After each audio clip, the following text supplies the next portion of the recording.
Thank you very much, everyone. Our country is in the midst of a great national trial, unlike any we have ever faced before. You all see it. You see it probably better than most. We're at war with a deadly virus. Success in this fight will require the full, absolute measure of our collective strength, love, and devotion. Very important. Each of us has the power, through our own choices and actions, to save American lives and rescue the most vulnerable among us. That's why we really have to do what we all know is right. Every citizen is being called upon to make sacrifices. Every business is being asked to fulfill its patriotic duty. Every community is making fundamental changes to how we live, work, and interact each and every day. And I wouldn't be surprised to see this going on long into the future when this virus is gone and defeated. Some of the things we're doing now will be very good practice for the future, including for not getting the flu, which is very devastating also. So some of what we're learning now will live on into the future. I really believe that. Shaking hands or not shaking hands, washing hands all the time, staying a little apart. 15 days ago, we published our nationwide guidelines to slow the spread of the virus. On Sunday, I announced that this campaign will be extended until April 30th. In a few moments, Dr. Birx will explain the data that formed the basis for our decision to extend the guidelines, and Dr. Fauci will explain why it's absolutely critical for the American people to follow the guidelines for the next 30 days. It's a matter of life and death, frankly. It's a matter of life and death. I know our citizens will rise to the occasion, and they already have sacrificed a lot. We had the greatest economy in the history of our country. We had the greatest economy in the world. We had the best unemployment numbers and employment numbers that we've ever had by far. And in one instant, we said, we have no choice but to close it up.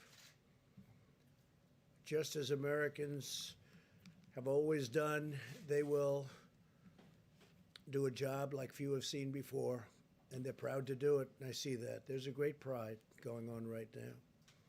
Before we hear from our experts, we have a few other announcements today. The Treasury Department and Small Business Administration announced further details on the Paycheck Protection Program, which was made possible by the $2 trillion relief bill I signed into law last week. Nearly $350 billion in loans will soon be available through lending partners to help small businesses meet payroll and other expenses for up to 2 months. These loans will be forgiven as long as businesses keep paying their workers. This includes sole proprietors and independent contractors. Applications will be accepted starting this Friday, April 3rd. So on Friday, April 3rd, that's when it begins. Earlier today, I spoke with leading internet and phone providers who are doing a tremendous job of keeping our internet and lines of communication flowing under very strongly increased strain. The business is more than anybody's seen before because everyone's inside. They're all making calls. Among the leaders I spoke to were Hans Vestberg of Verizon Communications, Randall Stevenson of AT&T, Mike Sievert of T-Mobile, Thomas Rutledge of Charter Communications, Brian Roberts of Comcast, John Malone of Liberty Media, Dexter Goy of Altice, Michael Combs of Sprint, and Araya Borkoff of LionTree. Also, Pat Esser of Cox Communications and Jeffrey Story of CenturyLink. They're doing an incredible job. If you look at other continents, if you look at Europe, they went a different route than we did, and a much different route. We were talking about that just a little while ago. And they're having tremendous problems. Other countries are having problems. Other continents are having problems. But with business at a level that nobody's seen it before on the internet, it's holding up incredibly well. And they expect that to continue no matter what happened. And no matter how much more it gains, which if it can gain more than it already is, I don't know, because they're setting records. Let me also update you on the distribution of urgently needed resources and supplies. And we have a lot of numbers. I'm going to let Mike Pence speak to that in a little while. But we're giving massive amounts of medical equipment and supplies to the 50 states. We also are holding back quite a bit. We have almost 10,000 ventilators that we have ready to go. We have to hold them back because the surge is coming, and it's coming pretty strong. And we want to be able to immediately move it into place without going and taking it. So we're ready to go, and we've also distributed. I just spoke with Governor of Michigan, had a great conversation, and we sent a large number of ventilators to Michigan. We're sending them to Louisiana. We sent additional ventilators to New York, additional ventilators to New Jersey. And I will say in New York, FEMA is supplying 250 ambulances and 500 EMTs to help respond to the increasing caseload. That's a lot of ambulances. In California, the Army Corps of Engineers is developing 8 facilities to expand hospital capacity up to 50,000 beds, 50,000. And had a great conversation last night with Gavin Newsom. He's doing a really good job. We're in constant communications. The USNS Mercy hospital ship is now operational. It's in Los Angeles and receiving patients. And in New York, as you know, the Comfort, everybody watched that. It's in place and will be in a very short while receiving large numbers of patients, over 1,000 rooms and 12 operating rooms. FEMA has also provided 100 travel trailers to assist with housing needs, and we're ordering hundreds more. In Michigan, FEMA will soon deliver, in addition to the ventilators, 250-bed field hospital, and Army Corps of Engineers is evaluating locations to build alternate care facilities. So we're doing a field hospital in Michigan of 250 beds, and we may be doubling it up soon, depending on the need. They're doing a good job with beds in Michigan, but they may need more than the 250. So FEMA and the Army Corps of Engineers are prepared to go there quickly and get it done. In Louisiana, we're delivering 2 field hospitals to provide 500 new hospital beds. I've been talking with the governor, John Bell Edwards, and the Army Corps of Engineers has been really doing incredible work, establishing 3,000-bed alternate care site at the New Orleans Convention Center, which will be operational, believe it or not, this week. So we're doing a 3,000-bed alternate care site, and we're also doing a 500-bed new hospital. And that's in Louisiana, which really got hit. It started off very late, and it was looking good, and then all of a sudden it just reared up, came from nowhere. In addition to the supplies we're delivering, we're also giving hospitals the flexibility to use new facilities, including surgical care centers, to care for hospital patients who are not infected. For example, I know that many expectant mothers are understandably concerned about exposing their newborn babies to the virus, and they should be. With our action yesterday, hospitals now have the authority to create special areas for mothers to deliver their babies in a very safe and healthy environment, totally separate. Over the past 2 months, the U.S. State Department has organized one of the largest and most complex international evacuation operations in American history. Mike Pompeo has been working round the clock, along with Ambassador O'Brien.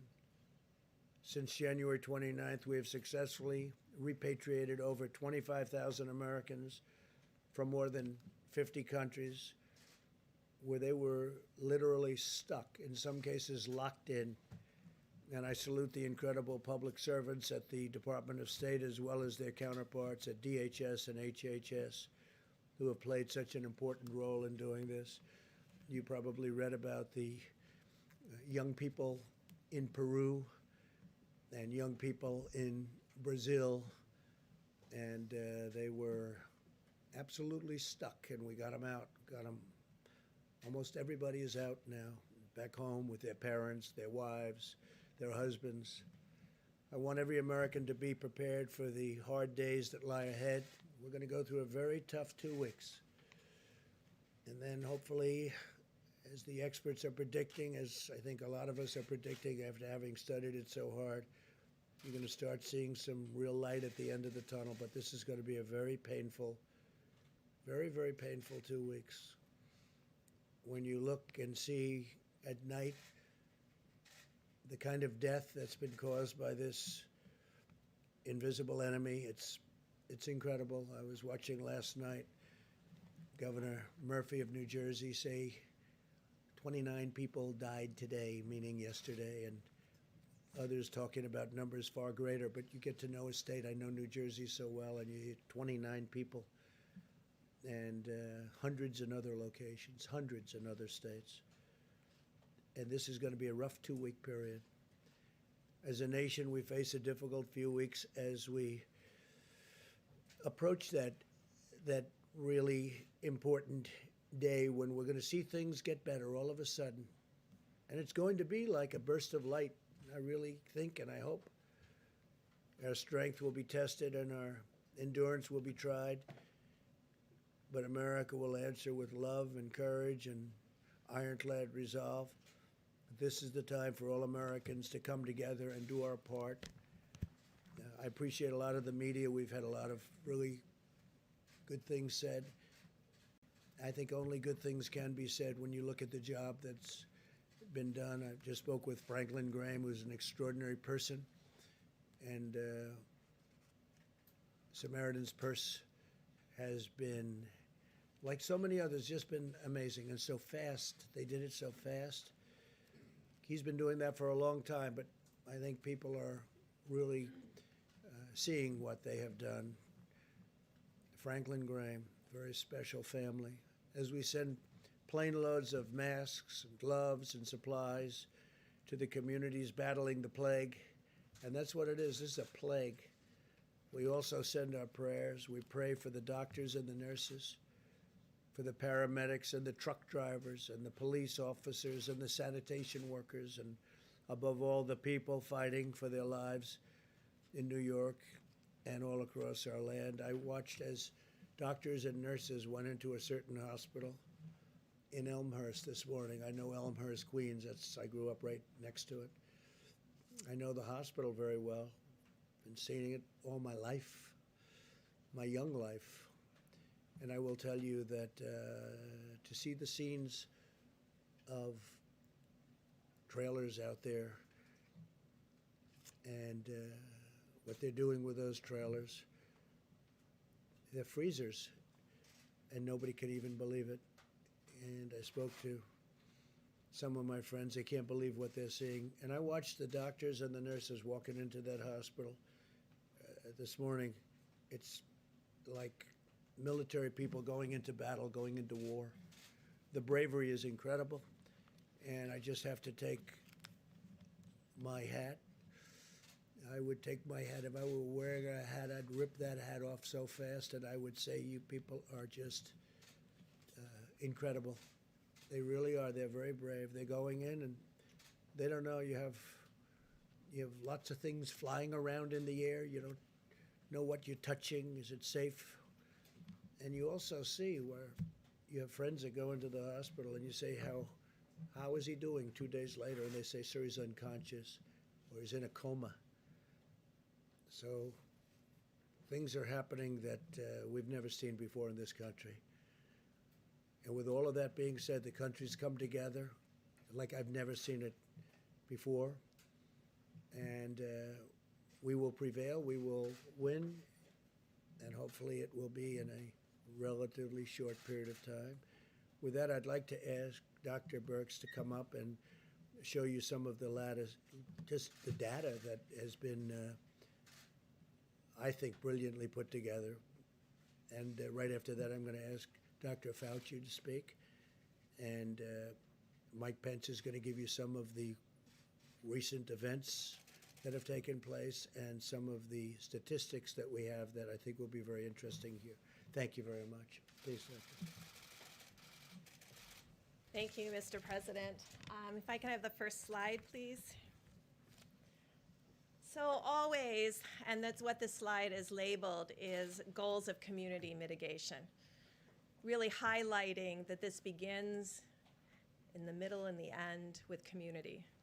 It is community and the community of the American people that are going to have to do the things for the next 30 days to make a difference. I think you know from that large blue mountain that you can see behind me, and I just want to thank the 5 or 6 international and domestic modelers from Harvard, from Columbia, from Northeastern, from Imperial, who helped us tremendously. It was their models that created the ability to see what these mitigations could do, how steeply they could depress the curve from that giant blue mountain down to that more stippled area. In their estimates, they had between 1.5 million and 2.2 million people in the United States succumbing to this virus without mitigation. Yet through their detailed studies and showing us what social distancing would do, what would happen if people stayed home, what would happen if people were careful every day to wash their hands and worry about touching their faces, that what an extraordinary thing this could be if every American followed these. And it takes us to that stippled mountain that's much lower, a hill actually, down to 100 to 200,000 deaths, which is still way too much. Next slide, please. Simultaneously, there was a modeler out of the University of Washington that modeled from cases up, utilizing the experience around the globe to really understand how this information that we have from Italy and Spain and South Korea and China could really help us give insight into the hospital needs, the ventilator needs, and really the number of people who potentially could succumb to this illness. It is this model that we are looking at now that provides us the most detail of the time course that is possible. But this model assumes full mitigation.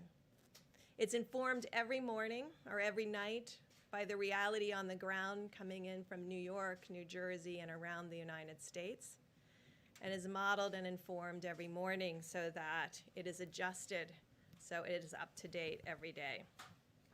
This is the model of the predicted fatalities and mortality in the United States. And as the president said, it's very much focused on the next 2 weeks and the stark reality of what this virus will do as it moves through communities. Next slide, please. But this is a slide that gives us great hope and understanding about what is possible. On the bottom of the slide, where you can barely see that blue line at the very bottom, that's the current cases in California, the cumulative cases in California, where they're doing significant testing. The next line up is Connecticut. The orange line is New Jersey. The blue line is New York. The yellow line is Washington. We all remember Washington State. It was just a month ago when they started to have the issues in Washington State, but they brought together their communities and their health providers, and they put in strong mitigation methods and testing. And you can see what the result in Washington State and California is. But without the continuation for the next 30 days, anything could change. Next slide, please. So I'm sure you're interested in seeing all the states. So on this slide is all 50 states and the District of Columbia. But I think it shows in stark reality the difference between New York and New Jersey and other states with similar populations and urban areas. Our goal over the next 30 days is to ensure the states that you see, the 48 across the bottom, maintain this lower level of new cases with the hope that we don't have significant outbreaks in other states and other metro areas as the community comes together to work together and ensure that the healthcare providers around the globe and in the United States are strengthened by our resolve to continue to mitigate community by community. This is done community by community. We all know people are in their states and in their communities. And we're very dependent on each person in the United States doing the same thing, following the presidential guidelines to a T. I know it's a lot to ask because you've done it for 15 days. So if you can show the next slide, please. So this is what gives us a lot of hope. This is the case finding in Italy. And you can see that they're beginning to turn the corner in new cases. They're entering their 4th week of full mitigation and showing what is possible when we work together as a community, as a country, to change the course of this pandemic together. It is this graphic and the graphic of many of the states that gives us hope of what is possible with continuing for another 30 days. Amidst all that hope, I must say that like we warned about Detroit and Chicago, we start to see changes in Massachusetts. New Orleans continues to be a problem of new cases, although they're stabilizing. And I think it really shows the depth of dedication of the American people to the healthcare providers, because they can see the strain that this puts on every nurse, doctor, respiratory therapist, pharmacist, and laboratory technician that's working together to stem this tide of unrelenting sick people coming to their doors. No one has been turned away. No one who has needed ventilation has not received ventilation. But you can see how stressful it is for each of them. So I know it's stressful to follow the guidelines, but it is more stressful and more difficult to the soldiers on the front line. As we started, and we will end, with its communities that will do this, there's no magic bullet. There's no magic vaccine or therapy. It's just behaviors. Each of our behaviors translating into something that changes the course of this viral pandemic over the next 30 days. Thank you.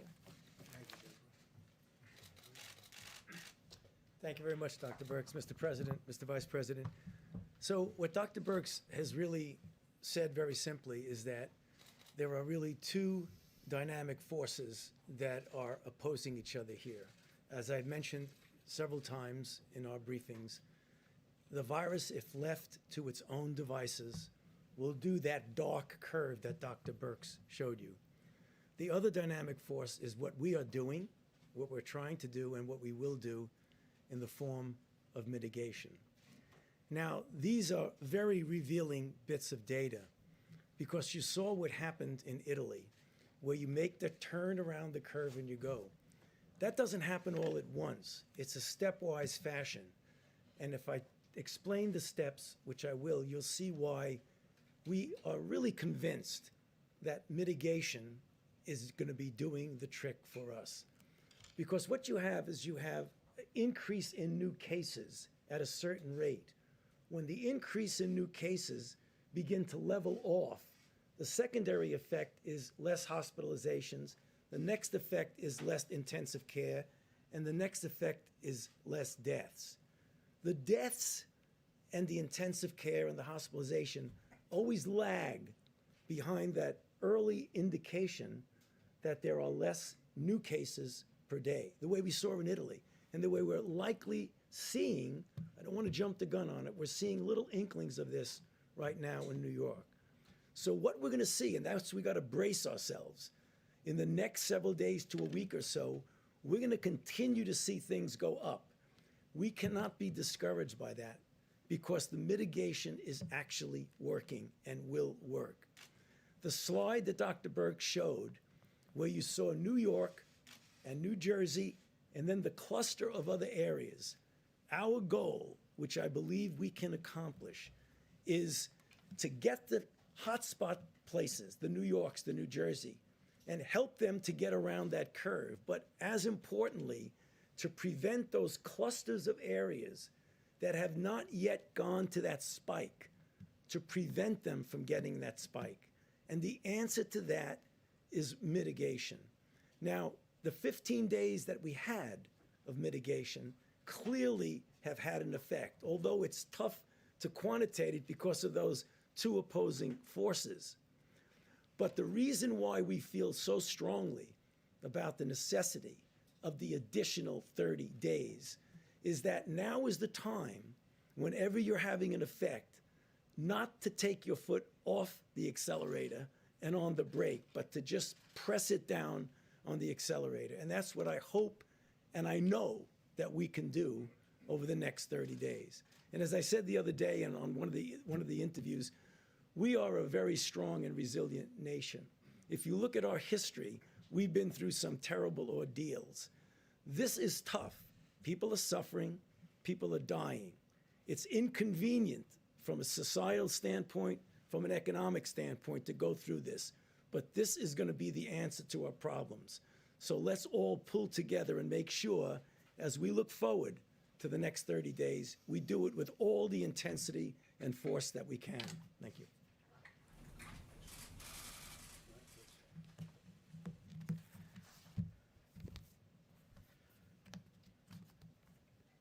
Thank you, Mr. President, and to Dr. Birx and Dr. Fauci. I know I speak on behalf of the President and people all across this country when I express our great admiration and appreciation to both of you for helping to steer our nation through this challenging time. The American people have now seen what the President saw when he made the decision at the end of 15 days to slow the spread, to ask the American people to give us 30 more days, to continue to put into practice the President's coronavirus guidelines for America. And as you just heard from the experts, we have reason to believe that it's working. As Dr. Fauci just said, there are difficult days ahead.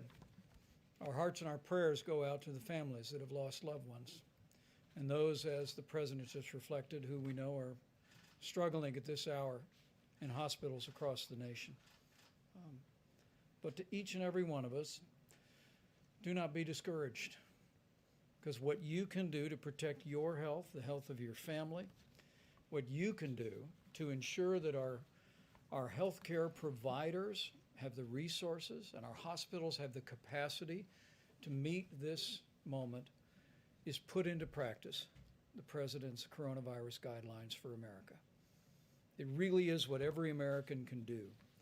30 days to slow the spread, 30 days to make a difference in the lives of the American people, American families, and the life of our nation. Allow me to give you a few brief updates before the President takes questions. First and foremost, we continue to work very closely with governors around the nation. The President and I spoke to all the governors, all the states and territories yesterday, and since we were last together, the President and I have spoken directly to several governors around the country, including Illinois, Louisiana, Michigan, New York, and other states. At the present moment, the President has declared 29 major disaster declarations and authorized 10 different states to use full federal funding, so-called Title 32 funding, to pay for their National Guard. And as of this afternoon, FEMA reports some 17,000 National Guard have been activated in states around the country to provide support for coronavirus response. On the subject of testing, we have now completed more than 1.1 million tests around the country. We're working very closely with governors around America to assist them in drive-through and community testing centers. I spoke with Governor J.B. Pritzker of Illinois today about a testing center that they've established in cooperation with the U.S. Public Health Service. We remind every governor and every laboratory and hospital in the country it's imperative that you continue to report daily to the CDC the results of those tests to give us the visibility on the data to best inform resource decisions. Also, we reiterated today to governors in person and also through correspondence to every governor the importance of using their National Guard, if need be, to move medical supplies. FEMA is very busy, as you'll hear in a moment, delivering literally millions of supplies to states around the country. But we're urging every governor to make sure to work with their state emergency management team and maybe use the National Guard to move those supplies from warehouses to hospitals. At the present moment, as the President said, we've distributed more than 11.6 million N95 masks, more than 8,100 ventilators around the nation, millions of face shields, surgical masks, and gloves. We initiated an air bridge that the President announced yesterday. Flights have arrived in New York, one arrived in Illinois yesterday, and a flight will arrive in Ohio in the next 24 hours. FEMA is literally working and contracting around the world with now more than 51 flights that will be bringing vital medical supplies. On the subject of ventilators, FEMA is currently delivering 400 ventilators to Michigan, 300 to New Jersey, 150 to Louisiana, 50 ventilators to Connecticut, and in the last week and in the week ahead, more than 450 ventilators to Illinois. This is in addition to more than 4,400 ventilators that the President and FEMA directed to the state of New York. We just want people that are working on the front lines that the President just spoke about, Dr. Birx and Dr. Fauci spoke about. We want you to know help is on the way. And at the President's direction, we're going to leave no stone unturned anywhere in America or anywhere in the world to make sure that you have the resources and the equipment to do your job. So again, I want to just say thank you, America. Thank you for stepping up. Thank you for putting into practice the 15 days to slow the spread. And thank you for the response that tens of millions have already had for the 30 days to slow the spread. We encourage each one of you, as we have governors around the country, to spread the word about the guidelines. Listen to your state and local authorities in areas that are more greatly impacted. We continue to urge people in the areas of New York, New Jersey, and Connecticut to refrain from travel around the country, and people who've traveled from that area, check your temperature and self-quarantine for 14 days. You can see from that chart the unique challenges people in the greater New York City area are facing with the coronavirus, and we want to do all that we can to protect your health, focus resources on the community, and prevent unnecessary spread. Lastly, as the President highlighted yesterday, businesses around America are stepping up as never before. Tomorrow, I'll travel with Secretary Sonny Perdue to Gordonsville, Virginia, to the Walmart Distribution Center, just so the American people can see firsthand how the food supply is continuing to roll on 18 wheels and through air freight all over America. And we thank again the grocery store operators around America and everybody that's working out on the highways and byways every day to keep that food supply rolling and rolling strong. To the American people, though, we just want to assure you that we're going to continue to work our hearts out to make sure our healthcare providers have everything they need, that anyone struggling with coronavirus has the support and healthcare they need. I'm absolutely confident. Seeing the way our governors are responding, seeing this team the President has assembled in the White House Coronavirus Task Force, confident of the prayers of the American people that we'll get through this, but it will take all of us doing our part, and we'll get through it together. Just to be clear, what is the projected death toll should people be reasonably good at following these mitigation measures? Well, if they're reasonably good, I guess we could say that I'd like to have maybe Dr. Fauci or Deb come up and say, I mean, I have numbers, but I'd rather have them say the numbers if you don't mind. It's a big question. So of course this is a projection, and it's a projection based on using very much what's happened in Italy and then looking at all the models. And so as you saw on that slide, that was our real number, that 100,000 to 200,000. And we think that that is the range. We really believe and hope every day that we can do a lot better than that, because that's not assuming 100% of every American does everything that they're supposed to be doing. But I think that's possible. Over the next 2 weeks, you said that the next 2 weeks are going to be very painful. Is the bulk of this going to happen over the next 2 weeks? You have an upslope. So as mortality, the fatalities to this disease will increase, and then it will come back down, and it will come back down slower than the rate at which it went up. And so that is really the issue, how much we can push the mortality down. So our hope is to get that down as far as we possibly can. The modeling that Dr. Berg showed predicts that number that you saw. We don't accept that number that's what's going to be. We're going to be doing everything we can to get it even significantly below that. So, you know, I don't want it to be a mixed message. This is the thing that we need to anticipate, but that doesn't mean that that's what we're going to accept. We want to do much, much better than that. But doctor, when we look at the curve, it goes much further in time. So we would have death and cases for much longer. I mean, we do expect So you can put up slide number 2. So that's a generic, I'm sorry, if you can go back to the slides and put up slide 2.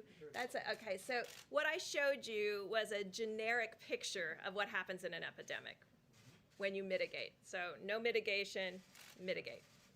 This is based on the experience around the globe with this particular virus. And so it does have a tail, but the peak you can see by this projection, and this is the IHME data.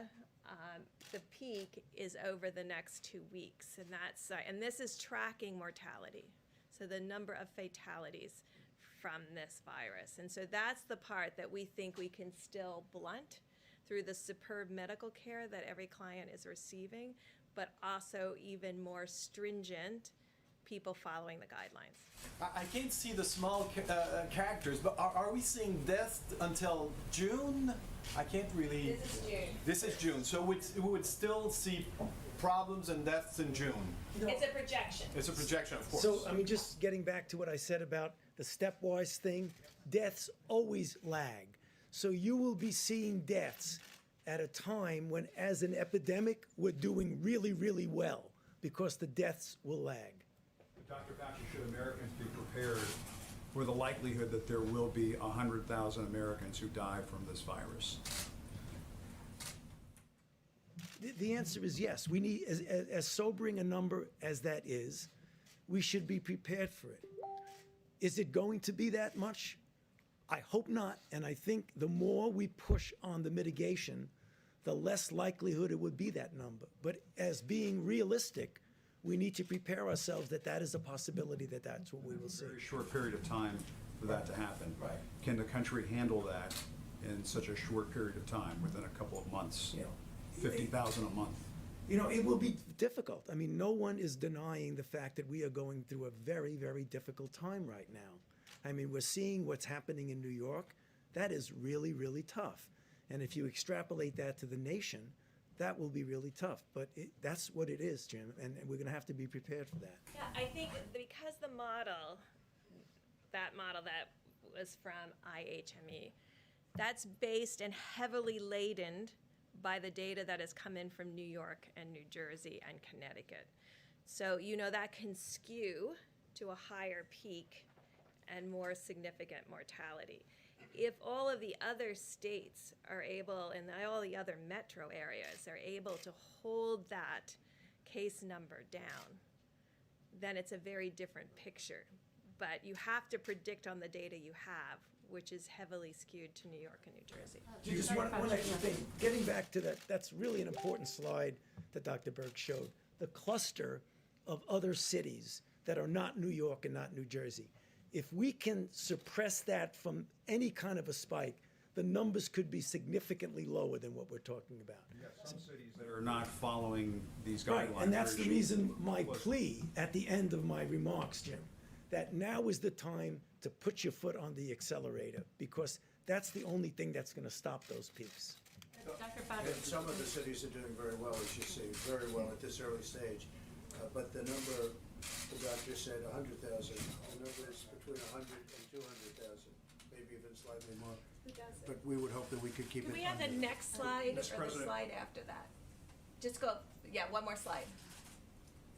Perfect, yeah, thank you. Would you tell cities that aren't doing what, you know, New York, New Jersey, Washington, you know, the cities that have been taking charge in all of this, would you urge some of the cities that haven't been doing this, Mr. President, to get with the program. Well, I would, but if you see New York, I believe the blue is New York. New York is having a much harder time than other of the cities. Certain cities are doing, actually, if you look down here, an incredible job.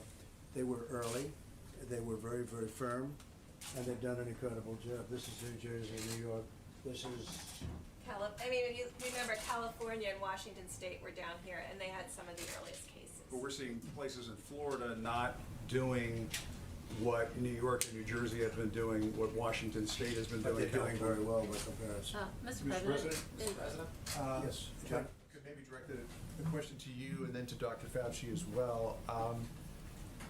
You told us yesterday that you're accomplishing, or the U.S. at least is accomplishing 100,000 tests per day, but we're still hearing difficult stories from the front lines of the first responders that you praised so appropriately a little while ago, that they can't test all of the people that they need to test. Do you have any kind of projection as to when everyone who needs a test will be able to receive one? Yeah, I can only say that we're doing more than anybody in the world by far.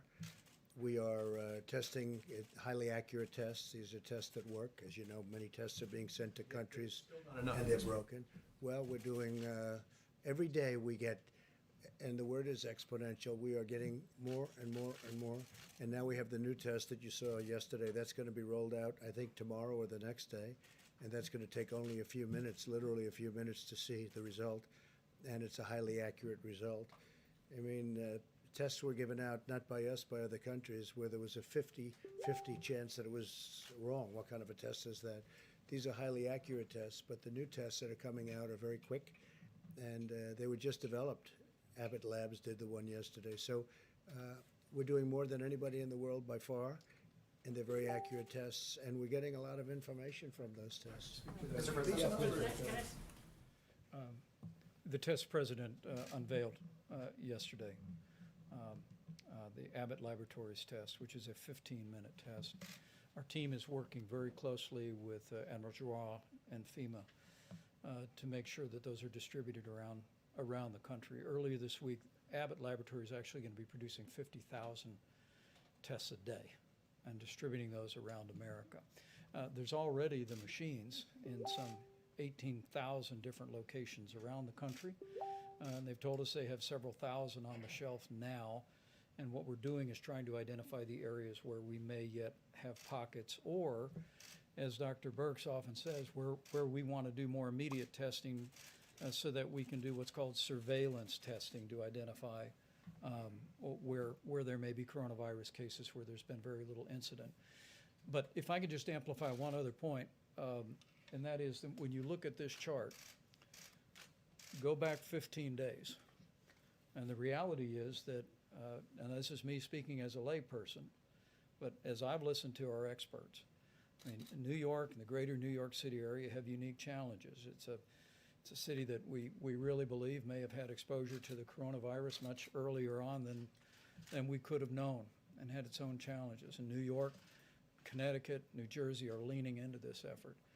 But when we look at this chart for all the other states, including Washington State and California, it really does give evidence that, at least it begins to give evidence that the 15 days to slow the spread is working. And that, in fact, the American people are putting these things into practice in states across the country, including in New York and New Jersey, even though they've faced a greater magnitude of cases for certain circumstances that are related to international travel in those communities. But I think the National shelter in place. I know, I think Something the across American the country. people, what I'd suggest to you, Jim, is the American people can look at these numbers in the other 48 states, and they can see that in the last 15 days, the president's coronavirus guidelines were working. And that's precisely why President Trump is asking every American to continue to put these guidelines into practice for 30 more days. Mr. President, can I just follow up on testing? Just a quick question. If I could. So right now, we're at about 4,000 deaths here in the United States. You're suggesting a spike of more than 90,000 deaths over the next few weeks. Do you have a demographic breakdown of the areas that are most at risk and where most of those deaths may occur? Well, right now, and I think if you ask Chris Murray, he would say he's using the information coming out of New York and New Jersey and applying that to potentially other states having the same outcomes. I just want to say again, this yellow line, and this is all corrected for 100,000 residents. So this is normalized so we can compare apples to apples. This is still Washington State, this yellow. So they've been able to, for a long time of measuring cases, not have a spike. So it's possible, and we're watching very closely to make sure it doesn't have a spike. But that's what the people in Washington State are doing. This is what every community, Washington State early, about 2 weeks before New York or New Jersey. California, a week before New York or New Jersey. Really talked to their communities and decided to mitigate before they started seeing this number of cases. And now we know that that makes a big difference. Early, as Dr. Fauci said, if you wait till you see it, it's too late. And again, do you have a demographic breakdown, Dr. Birx, of where these deaths may occur? So there's a demographic breakdown that we've discussed before related to mortality. And it's as we're seeing in New York exactly what we saw in Italy. Very low mortality, not to say that young people under 30 or young people under 40 aren't getting ill. They are, but most of them are recovering. So the profile looks identical to Italy with increasing mortality with age and pre-existing medical conditions. And so that is holding in the same way. But what we're hoping is that through the work of communities, and again, it comes down to communities. This is communities deciding that this is important to them to not have the experience of New York and New Jersey. And I think, we are worried about groups all around the globe. I mean, I don't know if you heard the report this morning, there's 8,000 ventilators in the UK. If you translate that to United States, that would be like the United States having less than 40,000 ventilators. We have 5 times that amount. So, I mean, these are the things that everybody is having to face. And I think the United States is in an excellent position from our medical care position, but we don't want to have to test that system. We want this to be a much smaller epidemic with much smaller mortality. Can I just follow up on the testing question real quick before we move on? So, so the testing numbers, I understand 1 million tests done is a big increase, but we were told there would be 27 million tests available by the end of the month. So can you outline where in the supply chain, where in the logistics chain are those other 26? Yeah, where are the other 26 million tests right now? I think this is, just for purposes of clarifications, there's a difference between sending a test that can be administered to a test being done. Because a month ago or more, the president brought together the top commercial labs in America and said, we need you to partner with us to create a brand new system that would rapidly process tests. We're now at 1.1 million tests, and we believe it's a fair estimate that we're testing about 100,000 Americans a day. That'll continue to grow. It'll continue to accelerate. But I think the misunderstanding early on was there were many tests being distributed, many test kits being sent, but under the old system, as the president's described it, the antiquated system, those were being processed in state labs or at CDC or in private labs on a very slow, methodical system that could only produce maybe 30 to 50 tests a day. But this new partnership that we have with commercial laboratories allows the progress we're making. But the breakthrough with Abbott Laboratories now moves to point of care, which means you're going to have devices and tests that people will literally be able to take at their doctor's office, at a hospital, at a clinic, at a nursing home, and have the results in 15 minutes. So those 26 million tests we were talking about, were those tests under the old antiquated system? And Yes. now, so are we still even using those 27 million tests, or have we just completely moved on to the point The of answer care is tests? yes, now through the new system. Even today, which is, I have to say, coming out of laboratories and developed tests and worked on vaccines and then gone to the field to actually combat epidemics, it is disappointing to me right now that we have about 500,000 capacity of Abbott tests that are not being utilized. So they are out, they're in the States, they're not being run and not utilized. So now we have to figure out, how do we create awareness? Because sometimes when you put an early platform out, like our first platform out when the high speed was Roche, so you get that out, people get dependent on that and then don't see that there's availability of other tests. So right now, there's over 500,000 tests sitting, capacity, that are not being utilized. So we're trying to figure out, how do we inform states about where these all are? How do we work through every laboratory association so they're aware?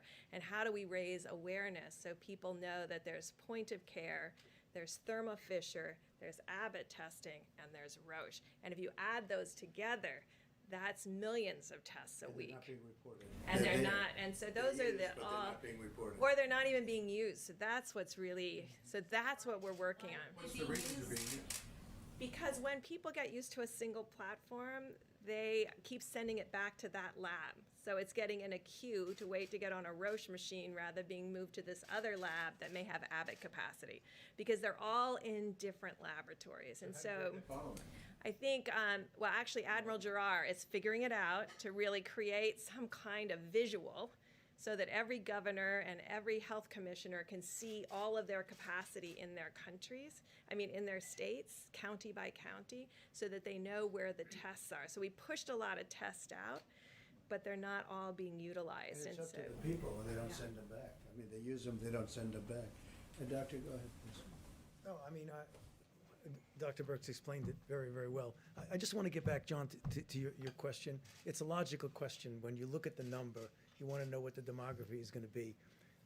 This is a number that we need to anticipate, but we don't necessarily have to accept it as being inevitable. And that's getting back to what I'm saying about, we can influence this to a varying degrees. And if we influence it to the maximum, we don't have to accept that. That's something we need to anticipate. But I want to do, not I, all of us want to do much, much better than that. On that front, what do the models suggest is on the low end if you have full mitigation? Well, it says That was between full 100 and mitigation. 200,000. That was full mitigation. It says 100 to 200,000, anything, which is a lot of people, right? It's a lot of people. Well, you didn't ask the other question. What would have happened, because this is the question that I've been asking Dr. Fauci and Dr. Birx for a long time, and they've been working on this for a long time. The question is, what would have happened if we did nothing? Because there was a group that said, let's just write it out. Let's write it out. What would have happened? And that number comes in at 1.5 to 1.6 million people, up to 2.2 and even beyond. So that's 2.2 million people would have died if we did nothing. We just carried on our life. Now, I don't think that would have been possible, because you would have had people dying all over the place. This would not have been a normal life. How many people have even seen anybody die? You would have seen people dying on airplanes. You would have been seeing people dying in hotel lobbies. You would have seen death all over. So I think from a practical standpoint, that couldn't have been carried out too far.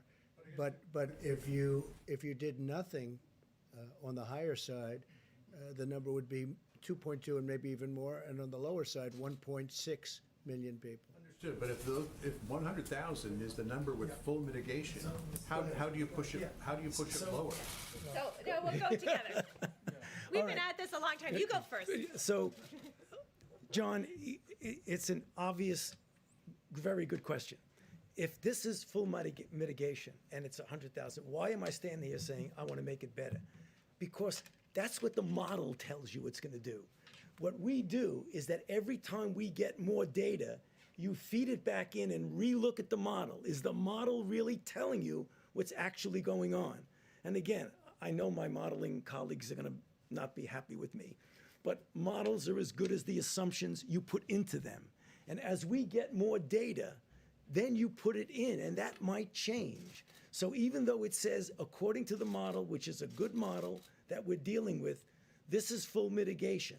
As we get more data, as the weeks go by, that could be modified. Why does the model now, the top line on the lowball estimate, why does that not top out? I think it said 240,000, not 200,000. Is that a change? Is that because the states haven't been doing enough? You know, it just has to do with if you had more New Yorks and New Jerseys, you know, Chicago, Detroit, LA, Dallas, Houston, you know, all of our major cities modeled like New York. That's what gets us into trouble. But I am reassured by looking at the Seattle line, by looking at the LA line, by looking at what California's been able to do, that that is not something that I don't believe that's going to happen. That is the outside case of having 10, 15 metros like New York and the New Jersey metro area. New York had community spread pretty early undetected, so don't many of those other states, if not more of them, who had even less information, aren't they likely to see the same spike? Well, California and Washington State reacted very early to this.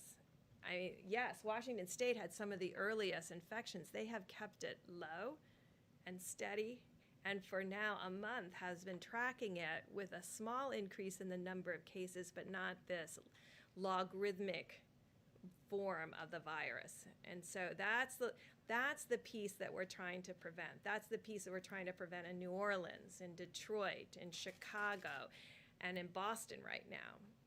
And trying to make sure that each of those cities work more like California than the New York metro area. Mr. President, I just wanted to get your thoughts on face masks. We asked you about this yesterday, and you signaled you were thinking about it. And just to end the last topic, though, I think I can say this because I spoke to Dr. Birx before and to Dr. Fauci. For whatever reason, New York got off to a very late start. And you see what happens when you get off to a late start. New Jersey got off to, and I think both governors are doing an excellent job, but they got off to a very late start. When you look at Washington State, if you remember, that all started in a very confined nursing home. And you had 20-some-odd people, I believe, dying in one home. That doesn't mean it escaped that home, and so they have a very different statistic than other states. But I mean, I remember it very vividly, the nursing home in Washington State, where you had many people dying. Every day people were dying in the one exact location. So they were able to keep that, relatively speaking, into that location. But on the facial coverage. Were you surprised when you saw these projections? The numbers are sobering. They're very sobering, yeah. When you see 100,000 people, that's at a minimum number. Now, what we're looking at, and as many people as we're talking about, whatever we can do under that number and substantially under that number, we've done that through really great mitigation. We've done that through a lot of very dedicated American people. That 100,000 is, according to modeling, a very low number. In fact, when I first saw the number, and I asked this a while ago, they said it's unlikely you'll be able to attain that. I think we're doing better than that. Now, I think we have to see, but I think we're doing better than that because, as John said, that would be, a lot of lives taking place over a relatively short period of time. But think of what would have happened if we didn't do anything. I mean, I've had many friends, business people with great, actually, common sense. They said, why don't we write it out? A lot of people have said, a lot of people have thought about it. Write it out. Don't do anything. Just write it out and think of it as the flu. But it's not the flu. It's vicious. When you send a friend to the hospital and you call up to find out how is he doing, it happened to me, where goes to the hospital, he says goodbye, he's sort of a tough guy, a little older, a little heavier than he'd like to be, frankly. And you call up the next day, how's he doing? And he's in a coma? This is not the flu. So we would have seen things had we done nothing. But for a long while, a lot of people were asking that question, I think, right? I was asking it also. I mean, a lot of people were saying, well, let's just write it out. This is not to be written out, because then you would have been looking at potentially 2.2 million people or more. 2.2 million people in a relatively short period of time. If you remember, they were looking at that concept. It's a concept, I guess, it's a concept. If you don't mind death, a lot of death. But they were looking at that in the UK, remember? They were very much looking at it. And all of of a sudden they went hard the other way because they started seeing things that weren't good. So they were, you know, they put themselves in a little bit of a problem. Now Boris tested positive, and I hear I hope he's going to be fine. But in the UK, they were looking at that, and they have a name for it, but we won't even go by the name. But it would have been very catastrophic, I think, if that would have happened. But that was something that everybody was talking about, Steve. Like, just don't do anything. Don't do anything. Forget about everything. Just write it out. They use the expression, write it out. We would have had, at a minimum, 1.5, 1.6, but you would have had perhaps more than 2.2 million people dying in a very short period of time. And that would have been a number that the likes of which we've never seen. So now when we look at our package that we just approved for $2 trillion, all of a sudden it seems very reasonable, right? When you're talking about 2 million lives, all of a sudden it seems very reasonable. I must say, a lot of people that have been seeing the more advanced numbers, because these are much more advanced numbers now. You know, when you first started, we didn't know, and this was a different kind of a virus, and nobody knew that much about it. Even the experts, you don't really know where it's going. But then they see what goes on in Italy, and they see what goes on in Spain. And you see France is having a very hard time, and other countries having a very, very hard time. But once they see what's going on, they start making projections. So I hope they're going to be very high projections, but based on everything else, that would be the number. Let's see if we can do much better than that. I hope we can. Yeah, John? What about masks? You didn't answer a question about Yeah, masks. the mask. What's your recommendation? Okay. Well, I understand there's an issue with supplies, That's but right. if there Well, was enough it's for this way. everyone You to know, go you around- can use a scarf. A scarf is, everybody, a lot of people have scarves, and you can use a scarf. Scarf would be very good. And my feeling is if people want to do it, there's certainly no harm to it. I would say do it, but use a scarf if you want, you know, rather than going out and getting a mask or whatever. We're making millions and millions of masks, but we want them to go to the hospitals. I mean, one of the things that Dr. Fauci told me today is we don't want them competing. We don't want everybody competing with the hospitals where you really need them. So you can use scarves. You can use something else over your face. It doesn't have to be a mask. But it's not a bad idea, at least for a period of time. I mean, eventually you're not going to want to do that. You're not going to have to do that. This is going to be gone. It'll be gone. Hopefully gone for a long time. Please. Mr. President, the mitigation steps that are on your 30-day plan, is that enough or is more needed? Have you been Well, we're discussing going to that find out. behind We the scenes? hope it's enough. We hope it's enough. We hope we're at a level where we could say, let's go, because our country wants to get back to work. We really want to get back. Everybody wants to get back to work. Now, I could ask the doctors to answer that question, but we discuss that all the time. What do you think? Have they been recommending harsher Well, I think mitigation steps? I think we've been very harsh. I mean, you look at the streets. I looked at Fifth Avenue today on camera, and I didn't see anybody walking on the street. And I'm used to watching that street. You can't even see. You can't see the asphalt. You can't see the concrete. And you look at this, nobody. There was one car. It looked like it might have been a taxi cab, and it was in a time of the morning. Then normally there'd be a lot of people. I mean, you know, I think the mitigation's been very strong. Please. Mr. President, will you confirm your plans to defer tariff payments for 90 days? And secondly, on I didn't do anything about tariff payments. I don't know who's talking about tariff payments. They keep talking about tariff payments, and we haven't done that. China's paying us. We made a deal with China. Under the deal, they're paying us 25% on $250 billion, and they pay it.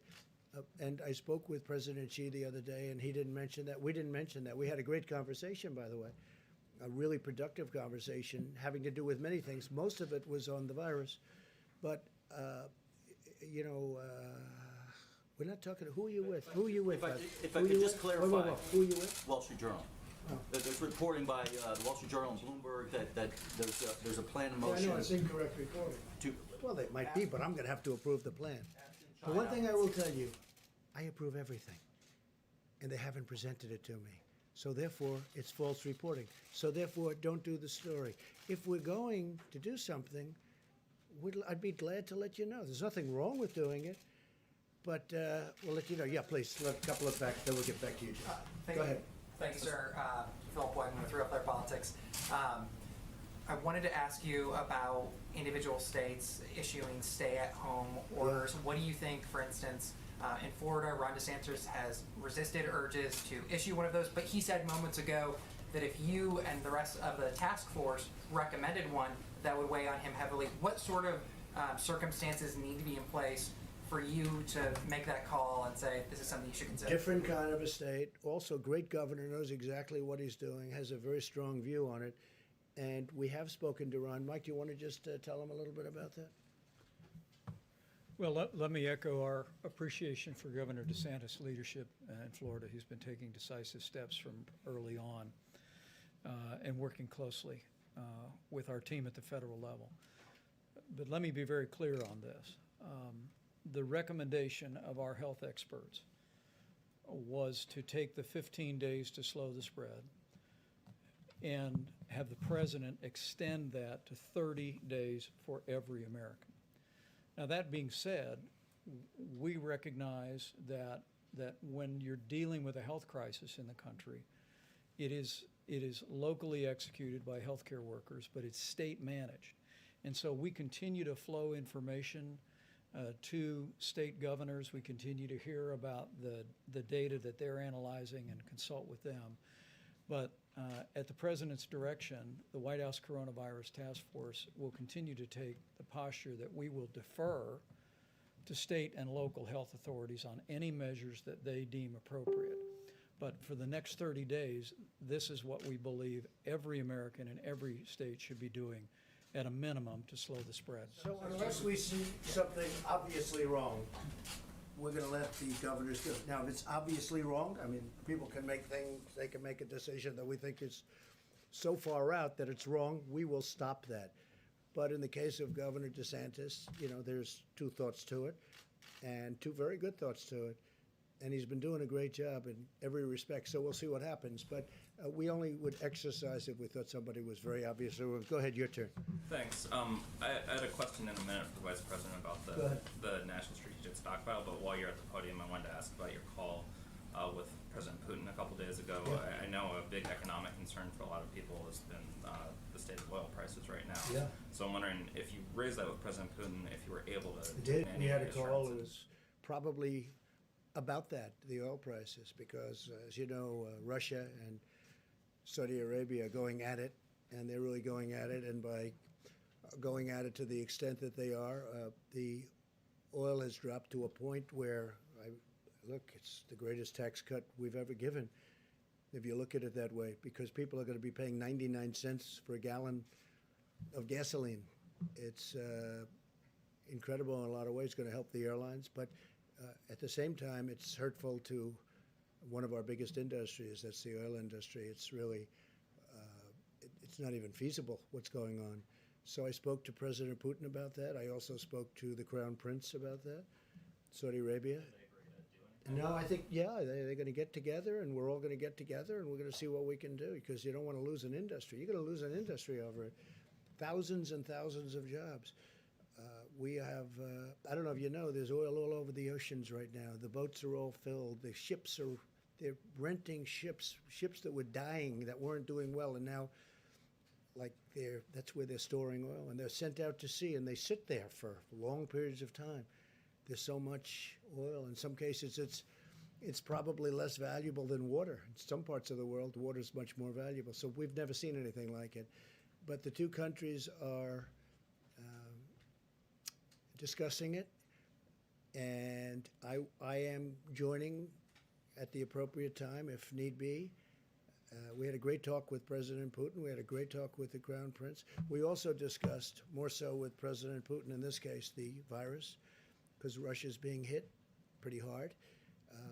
And we discussed many things. Trade, we discussed a lot of things with both.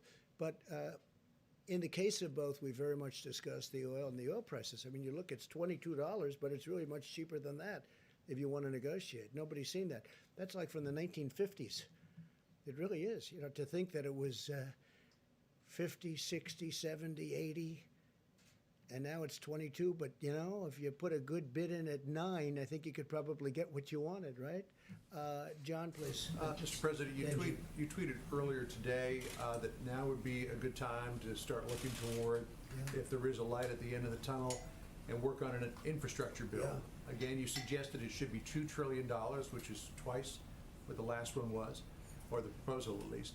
Are you anticipating that, like after the economic crisis of 2008, 2009, America will need to have so-called shovel-ready jobs ready to go to get people back to work? Well, the problem with that one is they had maybe shovel-ready jobs, maybe not, but they never used it for the purpose of infrastructure. So far, nobody's been able to find any money that was spent on infrastructure. I want to use it for infrastructure. And one of the reasons I'm suggesting it, John, is we're paying zero interest. The United States is paying almost zero interest rate. The Federal Reserve lowered the rate, the Fed rate, and that and a combination of the fact that everybody wants to be in the United States. You know, we have a dollar that's very strong, and I know that sounds good, but it does make it hard to manufacture and sell outside because other currencies are falling and our currency is very strong. It's very, very strong. Proportionately, it's through the roof. So we have a strong dollar. People want to invest in the United States, especially nowadays where they're looking at safety. They have all of the problems, plus the virus at 151 countries. They all want to come into the United States. And so we have a zero interest rate, essentially. And I said, wouldn't this be a great time to borrow money at zero interest rate and really build our infrastructure like we can do it?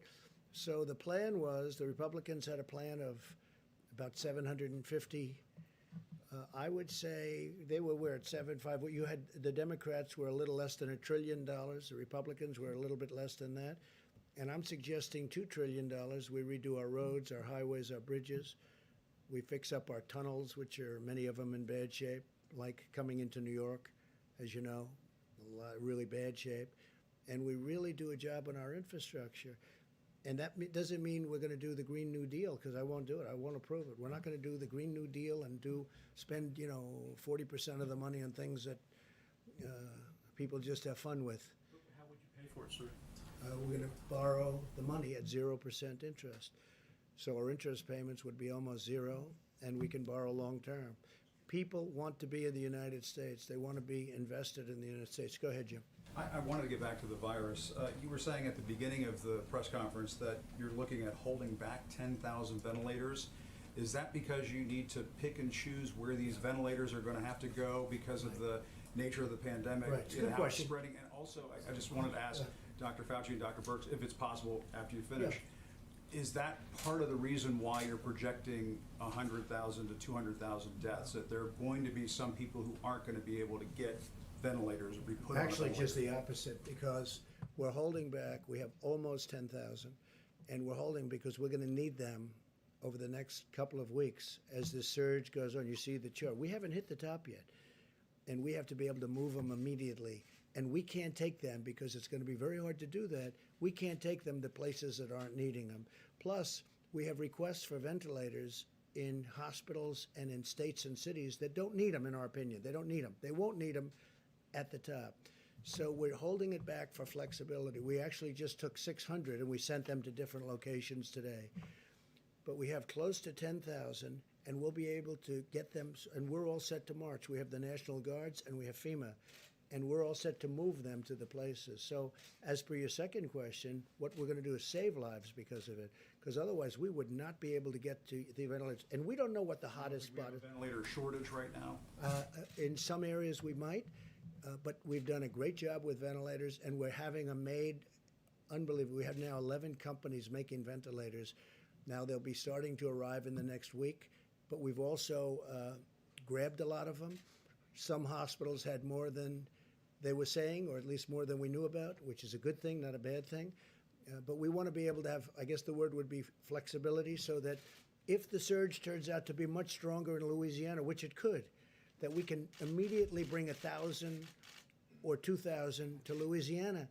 Otherwise, we wouldn't be able to get them. We wouldn't be able to say, listen, Governor Cuomo in New York, we want to take ventilators away from New York. And they'll say, well, we can't do that. It would be a disaster. So we have great flexibility. Now, when the surge occurs, if it occurs fairly evenly, we'll be able to distribute them very quickly before they need them.